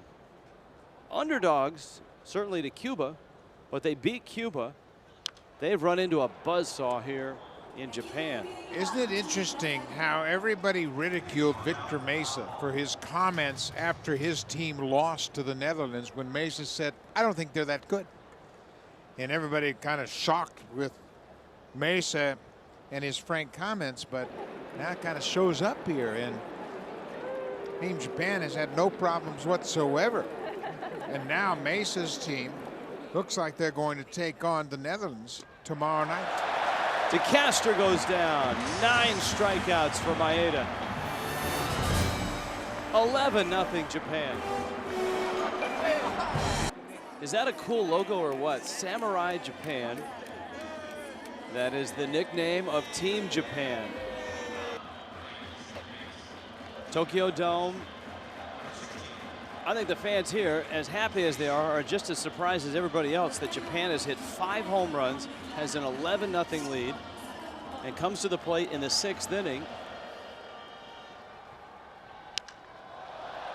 Ground ball hit hard out to the shortstop. Andrelton Simmons throws out Hayato Sakamoto, and there is 1 out. And this Japan team is 6 outs away from San Francisco if they keep this lead. There's Hanley Stacia.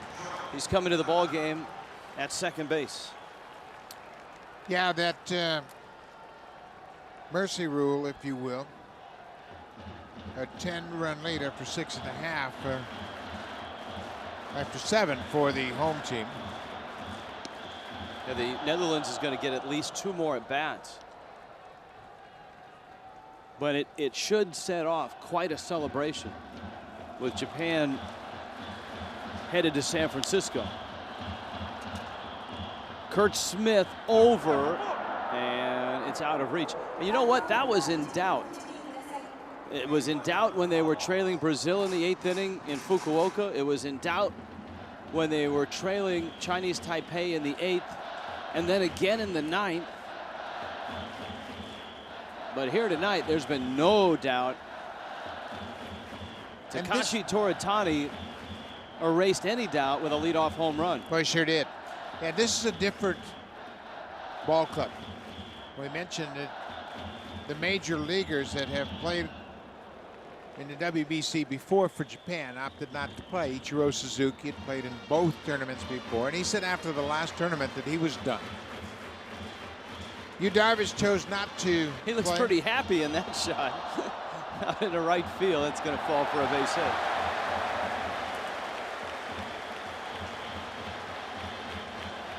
It's almost as if Ichiro is out there in left field saluting the efforts right now of his team. Here's to you guys.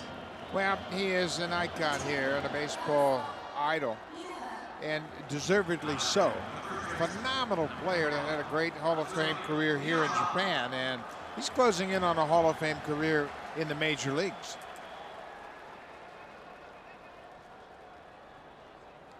Atsunori Inaba now. Inaba to right. He may have gotten under that one. Valentin sets up on the track and he makes the catch. Inaba homered in the third. He's got 2 more hits tonight, adding to the 3 that he had in the opener against Chinese Taipei. Yeah, and that's a good sign for Team Japan that Inaba, one of their veteran hitters, is starting to feel good at the plate. The quality of pitching you're going to face in the semis and into the finals will increase dramatically, and they need as many hot bats as possible. There's Matsuda, the 9-hitter. He homered in the second. I know there will be 2 games left after this one. Tomorrow night, it looks like it's Netherlands and Cuba, part 2. The winner of that game goes to San Francisco. As well, the winner of that game will play, it looks like, Japan on the final night for seeding for San Francisco. Yeah, and you would think that, as we saw in the matchup down in Fukuoka, that not a whole lot at stake. I mean, you don't really know who you're going to play yet because the other pools are days behind you because of the logistics of our being here across the Pacific. But both teams played it very close to the vest. They used their good pitchers. They played very well in that game when they both knew they were advancing.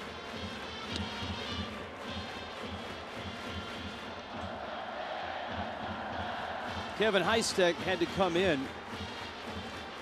The other storyline here, aside from Japan's 11-0 beatdown of the Netherlands, is the fact that the Netherlands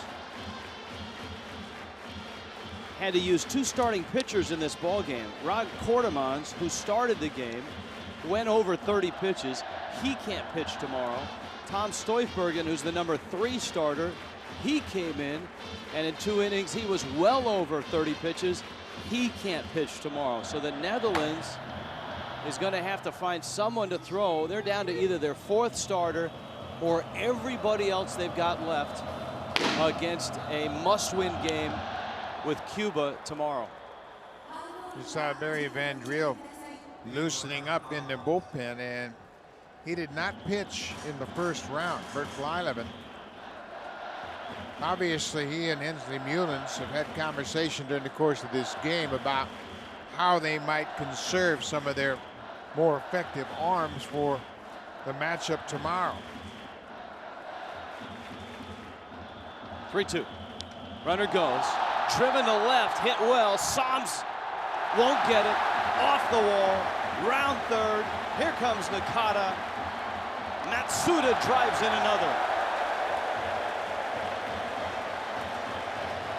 This is unbelievable. I mean, it really is. Well, I just think it really points out a weakness in Team Netherlands. They don't have the quality arms you need to pitch deep into this tournament. Jägermar and Markwell pitched very well for them, although he wasn't overpowering by any means. And now, with Kortemans and Stoifbergen and Heistek, they just haven't been able to get the ball past this Japanese team tonight. 12 runs on 14 hits. They may need Bert Blyleven or Jim Cott tomorrow. Takashi Toritani. But if anybody can patch it together, it's Bert Blyleven.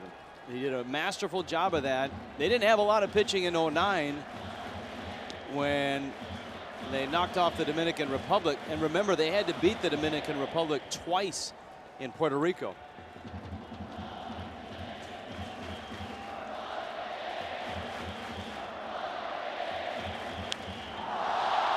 Toritani, and the ballpark will hold it. Valentin will squeeze it. Toritani, the leadoff homer in the first. And Japan has to settle for a single run. It's 12-0. It's 12-0 right now, and if Japan keeps this lead, they're 6 outs away from San Francisco. It started with the swing of a leadoff man, Takashi Toritani. How about that? Even the big man, Atsunori Inaba, got in on it. Yoshio Itoi with a home run as well, a 3-run shot, all backing up a masterful performance by Kenta Maeda. 66 pitches, 9 strikeouts, 1 hit, didn't give up a run, didn't walk anyone, and he goes 5 innings. In 2 starts so far in this tournament, Maeda has pitched 10 innings, allowed 2 hits, and struck out 15. And so Japan turns to the left-hander, Tetsuya Utsami. And Utsami's job is to get 6 outs without giving up 3 runs. Kilian Sams at the plate. Sams spells his last name S-A-M-S, and some in the States call him Sams.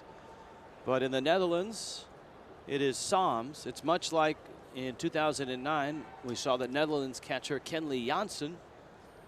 When Jansen got to the Dodgers and was converted to a pitcher, everyone called him Kenley Jansen.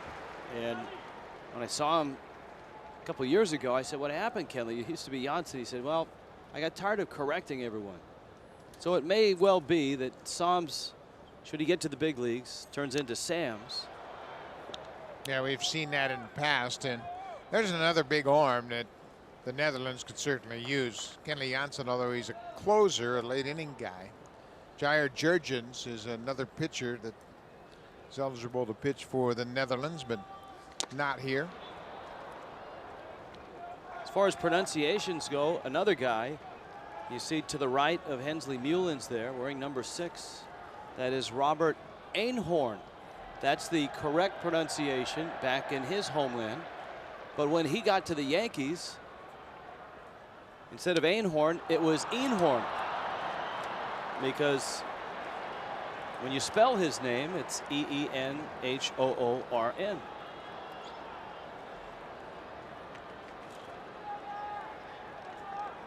Hensley Mullins is out to talk to the umpire, and the batter is going to be Sebastian Nui. There's the early termination rule. 10 right now, but don't put it past Japan to get to 15 the way they're scoring. But if they keep a 10-run lead and they get 3 outs in the 7th against the Netherlands, this place will come apart. Although I'm not sure that everybody in here is all up to school on the early termination rule, but they'll figure it out when Team Japan starts jumping around on the field. Yeah, they were pretty into it the other night when we saw Cuba with the early termination rule in effect against Chinese Taipei. Nui comes up. Picked right up on it. As the backup catcher, he gets an at bat here. Sams is at first. Nui played college ball in the United States. In Washington State, he played junior college and then went over to Hawaii at Hawaii Pacific and played college ball there. And he's getting an at bat here.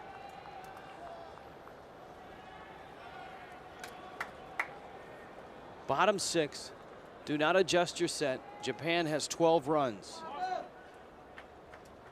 And they've hit 5 home runs, which is hard to believe because watching Japan offensively in this tournament at times has been tedious. Well, we have seen their manager have the cleanup hitter bunt. We've seen a 2-out steal. He's manufactured runs. He has done unorthodox things, and tonight the hitters took all of those tough decisions away from him. Nui hits a pop-up right behind the mound. Toritani is there, and Takashi Toritani makes the catch. So this sets up tomorrow night Cuba against the Netherlands. And the other ticket from this side of the bracket for San Francisco is at stake in that one. And what a difference a couple days makes, because the Netherlands beat Cuba 6-2 in the opener, came right into this ball game just needing a win to get to San Francisco. Cuba was stunned, but to their credit, they bounced back, hammered Chinese Taipei. Mercy ruled them yesterday, and now they're in a much better spot pitching-wise. Simmons into left field for a base hit. Cuba is set up in a much better spot pitching-wise than the Netherlands, but don't put it past Bert Blyleven, like I said, to tape it together with the duct tape and figure it out. It's a changeup for Utsumi, and Andrelton Simmons, the leadoff batter, drills it into left field. Cuba's going to send to the mound a veteran, Vladimir Garcia, who went 14-5 last year with a 1.79 ERA in the Series Nacional in Cuba. He actually won the World University Baseball Championship in Tokyo in 2010. So they're going to be 4 deep in starters when they send Vladimir Garcia to the mound in tomorrow night's game. Hanley Stacia getting the at-bat, the 27-year-old out of Curacao, who then moved to the States in high school and went to high school in Lake Worth, Florida. Good breaking ball here by Utsumi. A tight breaking ball, big curveball toward the back foot of Stacia. Stacia originally drafted by the Angels in 2004. Played a year of independent ball and then signed with the Brewers and spent last year in AA and AAA. So he's getting closer to the big leagues. He had a solid year, hit .260. Well, you're going to see a bunch of these young players on this team, Netherlands, in the big leagues. Obviously, the shortstop, Andrelton Simmons, made his way into the big leagues last year with Atlanta. Good changeup. Updated bracket, and this is with Japan through to Game 6 and on to San Francisco. I know they're 4 outs away, but they have a 12-run lead. And Cuba and Netherlands tomorrow night, and that is going to be a fascinating game, especially coming off Game 1 where the Netherlands got the Kurt Smith home run, took a 2-0 lead, and never looked back. Cuba scored 14 runs on 12 hits and pounded out 4 home runs. That was against Chinese Taipei as they sent Chinese Taipei home. Roger Bernardina is a big man. We talked to him in the clubhouse the other day. He's anxious to get going with the Washington Nationals. They're primed to have a terrific season, defending National League East champs. They're loaded. Yes, they are. And they signed Rafael Soriano to close out games for them. They had Tyler Clippard and Drew Storen. And now they pushed those 2 guys down on the depth chart because they've signed Rafael Soriano. It's a terrific team. And they'll have a full season, you would expect, of Steven Strasburg. Yeah, would you like to be the manager to say, hey, Steven, we're going to give you some rest again this October? That's not happening. 1-2 pitch.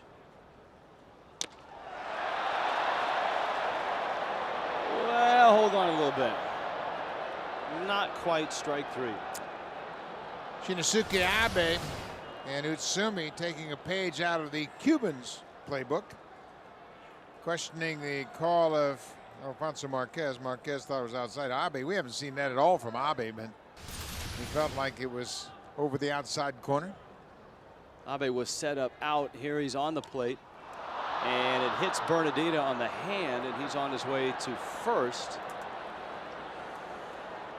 Boy, he wanted to run down to the bag, and then you could see him sense the pain. That hit him on the forearm above his wrist.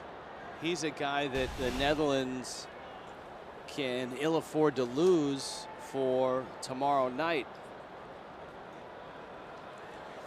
Well, you see this oftentimes, and you don't really think too much of it, but just a reminder, Curtis Granderson got hit in a similar fashion in spring training. In his first at-bat, broke his arm. And they're not going to waste any time. They're going to take Bernardino out of the game. The game obviously is.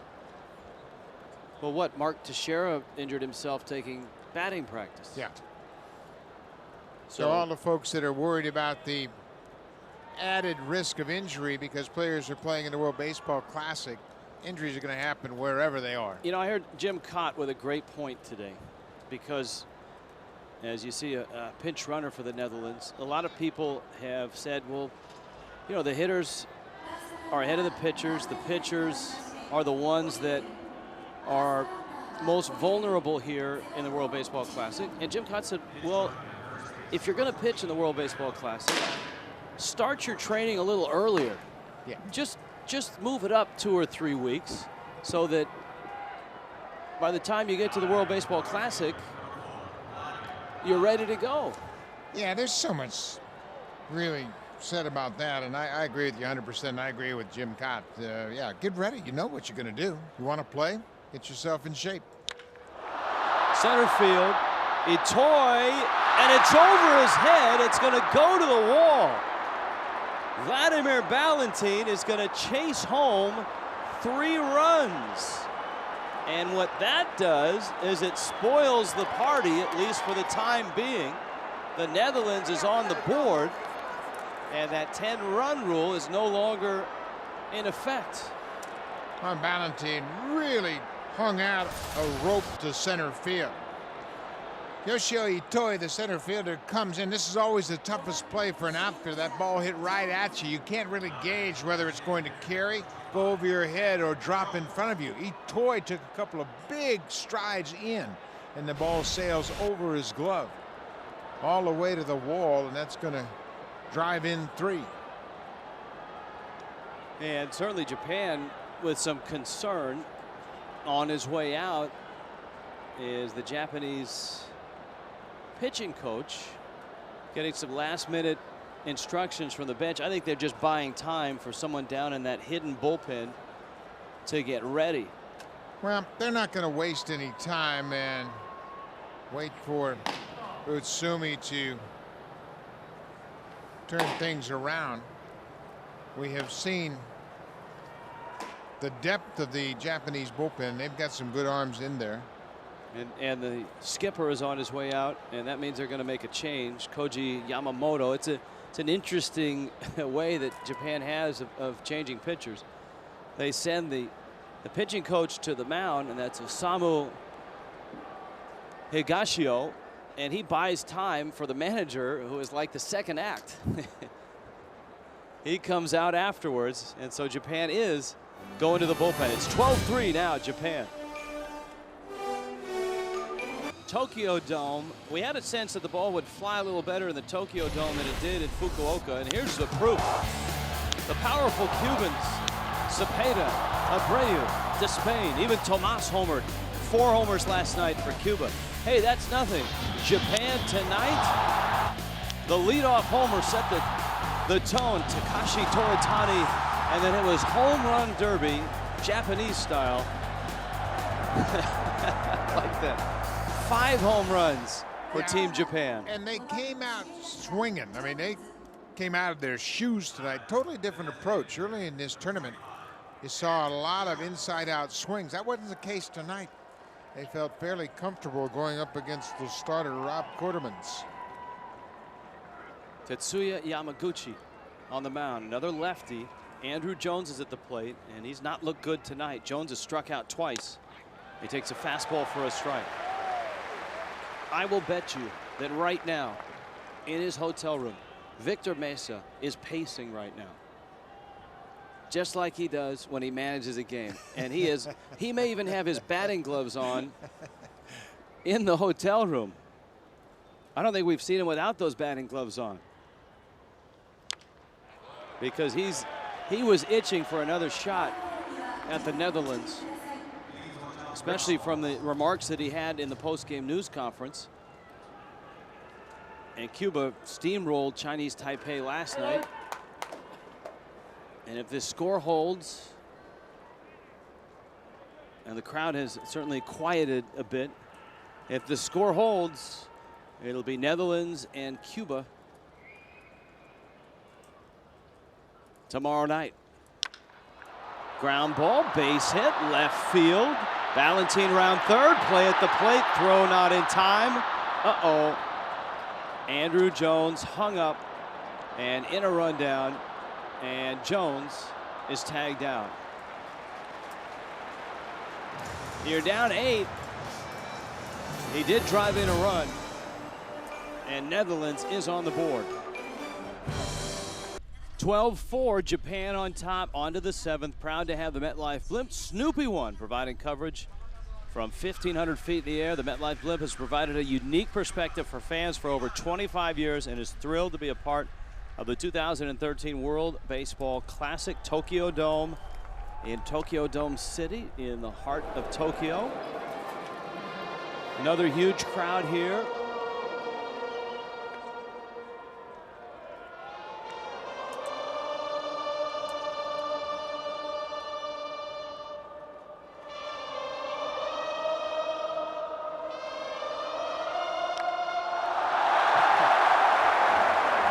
That was Ibata's walk-up song, and he responds by drilling it to right.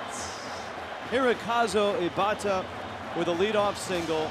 If you're going to name a most valuable player for this second round, and I know there are 2 games left, but this guy's got to be a leader in the clubhouse right now. Ibata with that hit is now 8 for 12, and he had the seminal hit in this round, and that was the 2-out, 2-strike RBI hit to tie the game in the 9th to force extra innings against Chinese Taipei.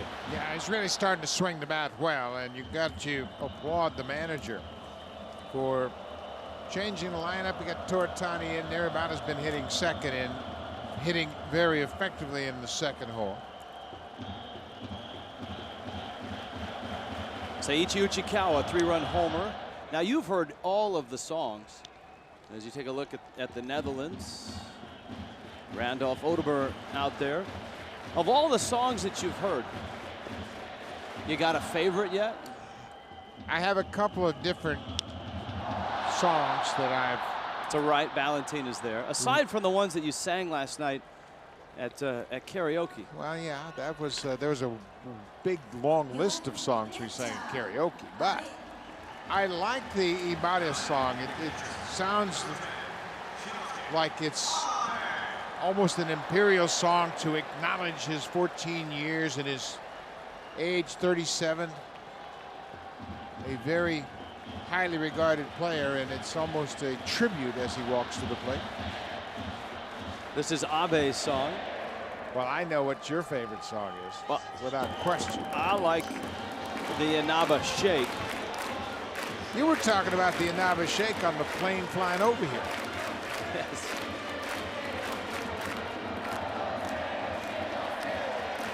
I'll tell you about the difference as Abe smacks one into left field. Another hit. So 2 hits off of Barry Van Driel, who has come on for the Netherlands.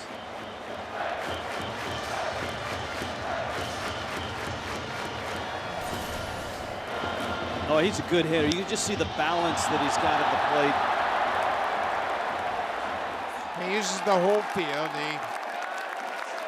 He really had a slow start to this tournament. He injured his knee in exhibition games before the tournament began. He did not start game 1 of this tournament. Came off the bench, got a fielder's choice and an RBI to tie the game against Brazil.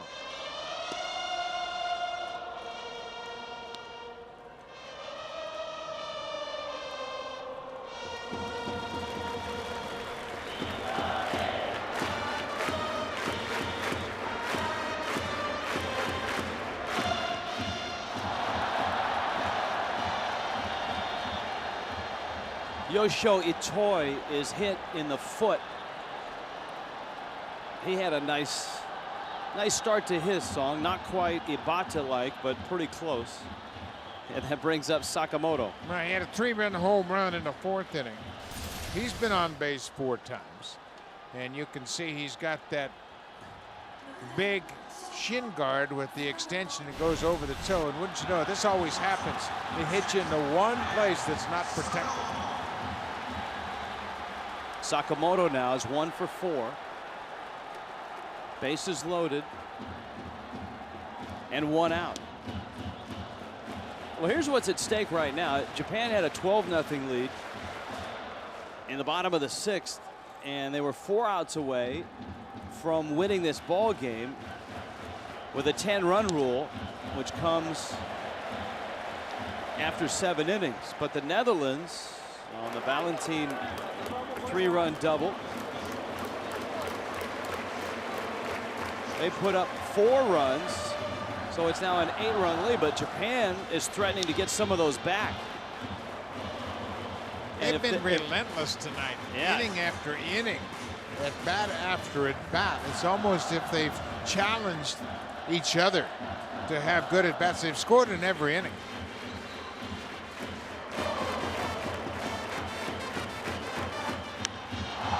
Deep and gone! Grand slam! Sakamoto! Get ready, San Francisco! Japan is coming your way!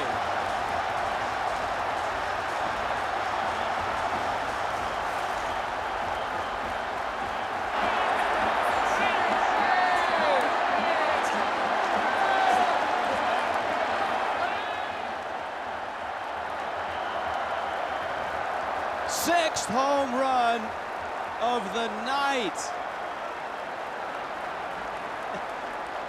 And just like that, it's back to a 12-run cushion. Ayano Sakamoto, the shortstop for the Yomiuri Giants, hits a grand slam home run. And rightly so, the Yomiuri Giants have 7 players on this team, including Abe and Sakamoto, who have had big hits in this inning. Sakamoto with a slam. Itoi with a 3-run shot. Uchikawa a 3-run shot. Matsuda a 2-run homer. Solo shots by Inaba and Toritani. Just incredible. And Japan is 3 outs away from San Francisco.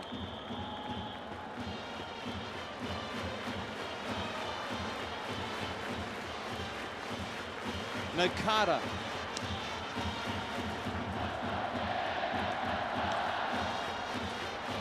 I think we knew that there was more pop in the lineup than we had seen before the start of this game, but I don't think anybody expected to see this kind of outbreak, this kind of production.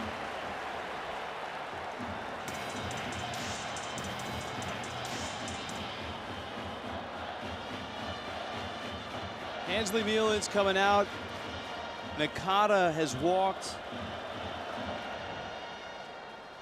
The rest of the day coming up for the World Baseball Classic into Puerto Rico, Spain against Venezuela, and an enormous game with USA against Canada. If USA beats Canada, they're on to Miami. If Canada wins that game, then it's tiebreaker time, and that in Phoenix. And finishing things in Puerto Rico, the Dominican and Puerto Rico. Here tonight, Japan, 16-4. Koji Yamamoto on a couple of occasions has broken out a smile, and why not? 6 home runs for Japan. Jonathan Valentina is into the ball game for the Netherlands.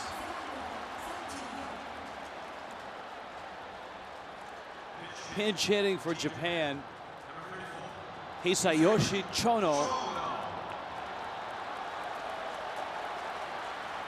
Chono will hit here for Inaba in the 7th.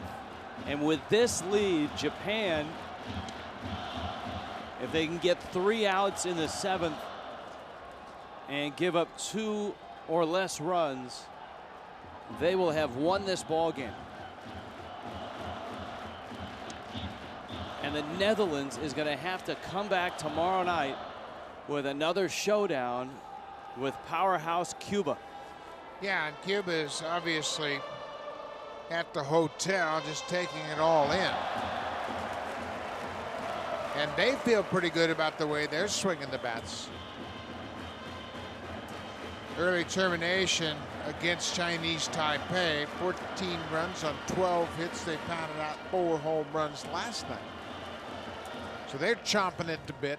Well, the Netherlands has faced 2 aces. The first one they hit.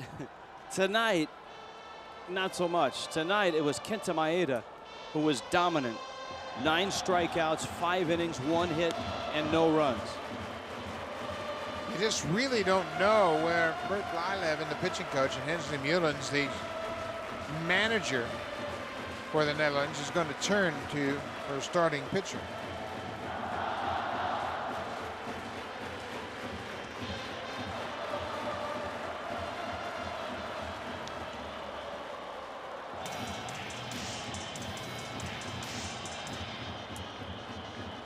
You got to believe that it may be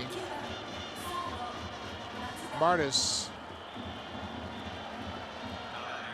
Just a chance to get a more seasoned pitcher into the game against the powerful Cuban team. Matsuda now has provided some punch in the bottom of the order. He's driven in 3 runs with a homer and a double.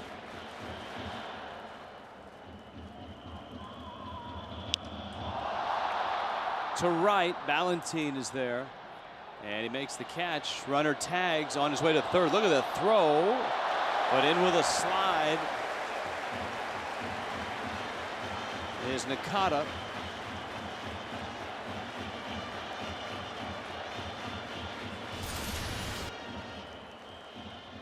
Fly ball to right, and he gets jammed a little bit. It's a deep fly ball. Vladimir Ballantine loads up. Now this is a little more nuanced than Canada-Mexico, because that's pool play and run differential matters in a tiebreaker. If you look at this game at the surface and you say it's a 12-run lead, why is he tagging and going to third? Well, Japan is trying to win this game in 7 innings. Yeah. And here's Kaz Matsui. Yeah, and they can have an early termination game and then rest the rest of their starting pitchers and look ahead to the final game in this pool, guaranteeing their spot in the semifinals in San Francisco, but at the same time conserving some of their arms.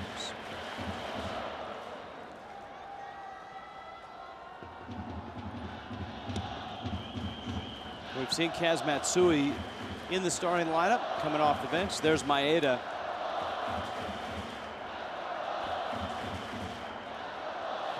I have a feeling he's a guy you're going to see in the big leagues in a couple of seasons. Yeah, I think most of the scouts came over to watch Tanaka. Masahiro Tanaka is 24, Maeda's 24. They're right in the prime of their career, and Tanaka has a contract he just signed with his ball club. It's a 3-year contract. First of 3 years begins this season, but he has an out in his contract after this year. Maeda has been terrific in his 2 starts, a total of 10 innings, 2 hits, and 15 strikeouts.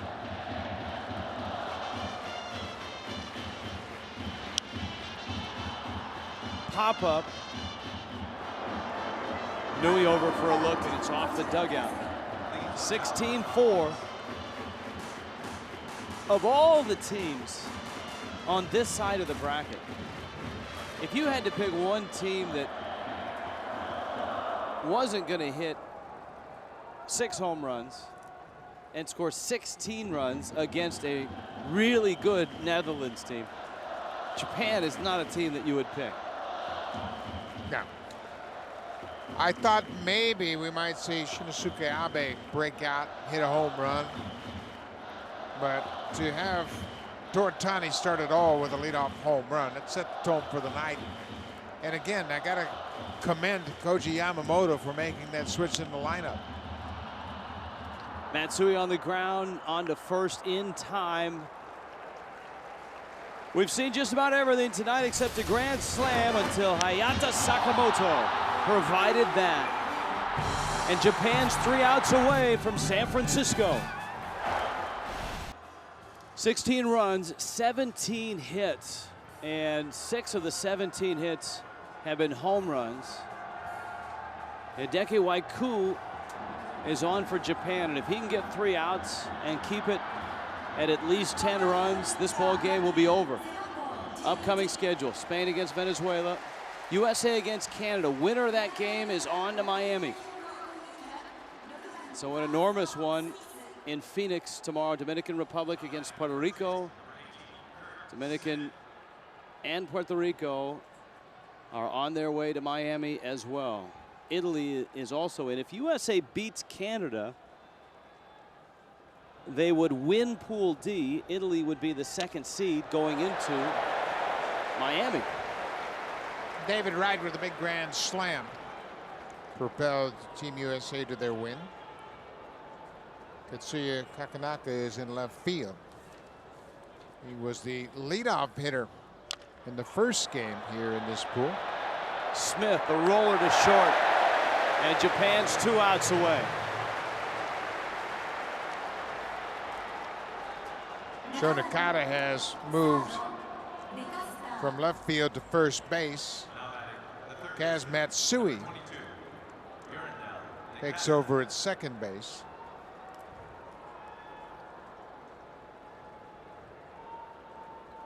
Who would have thought that Japan was going to mercy rule the Netherlands? No, we never saw that coming. In the first round, the most they scored in any one game was 5 runs. That game against Brazil and against China, 2 of the weaker teams in the tournament.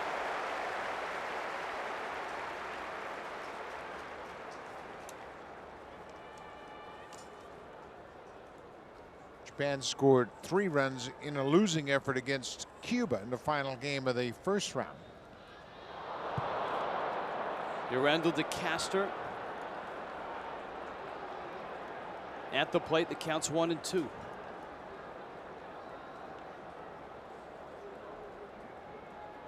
And you can see the Japanese players are starting to creep towards the top step of the dugout. Yeah, there's a lot of pride at stake for the Japanese players. Remember, they don't have their major leaguers, the guys that play in the major leagues, on this team. Only Kaz Matsui has major league experience, and he has returned to Japan. So they're playing for a lot of pride, as if to say, you know what, we've got a lot of good players here in our own league, and they want to prove to the world that they're worthy of going back to the semifinals. They've won both of the first 2 World Baseball Classics. There's a good mix of experience and youth on this team. Wakui, the 2-2. Breaking ball, little looper into right field, and it is knocked down, not caught, and Urendel de Castor has a base hit for the Netherlands. All right, here's the bracket. We're going to move Japan into Game 6 as the winner of this one, and that means Netherlands and Cuba square off again tomorrow. Netherlands, as you see back in Game 1, beat Cuba 6-2. Kurt Smith homered in that ball game. Jonathan Scope drove in 4 in that ball game, and both teams had a ton of opportunities that they did not cash in on. The Netherlands turned 4 infield double plays and had another double play on a catch in the outfield. Soft liner into right field. That's a base hit from Kalian Sams. And the crowd now twice has been poised to celebrate. They saw the Netherlands put 4 on the board in the 6th. And they need 2 outs here. They need a 10-run cushion to put it away. Now batting, the catcher, number 5. Robert Einhorn, the bench coach for Hensley Mullins, they were together in the Yankees system. Spent some time together in spring training. Hensley Mullins was ahead of Einhorn in the system.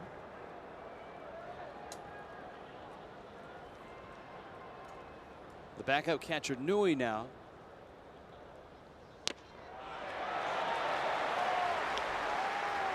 And it's 0-1. Nui pinch hit in the 6th inning and popped up to the second baseman. His only previous at bat in this ball game.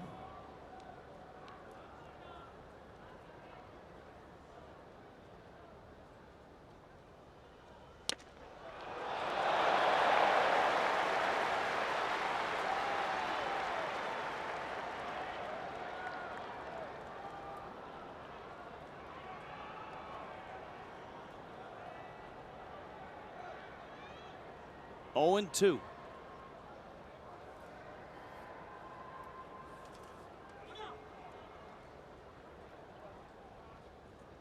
The attendance tonight, 37,745.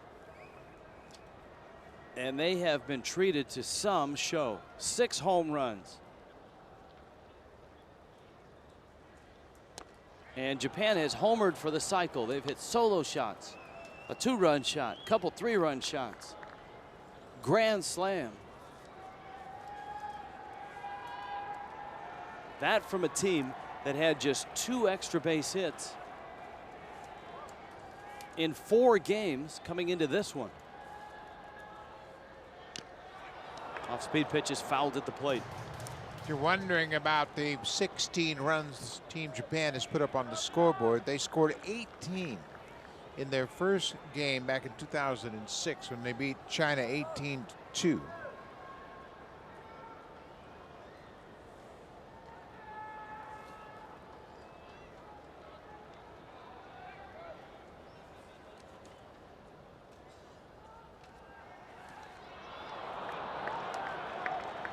That's the second most runs Japan has scored in the history of their games during the World Baseball Classic.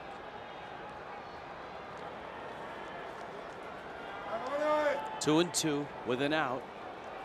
The big game later on today, USA and Canada. Winner goes to Miami. Yahoo Sports is reporting that WBC officials have decided that no players will be suspended, and that's good news for Canada to have their full team going against Team USA. Yeah, the tournament was basically over for Mexico, so it didn't really make any difference, but I think it's a good move because rosters are limited, and in the heat of the battle, they had that bench clearing brawl. I believe there were 7 ejections in that game as a result of that brawl, but I think it's a good move to keep all the teams at full strength if possible.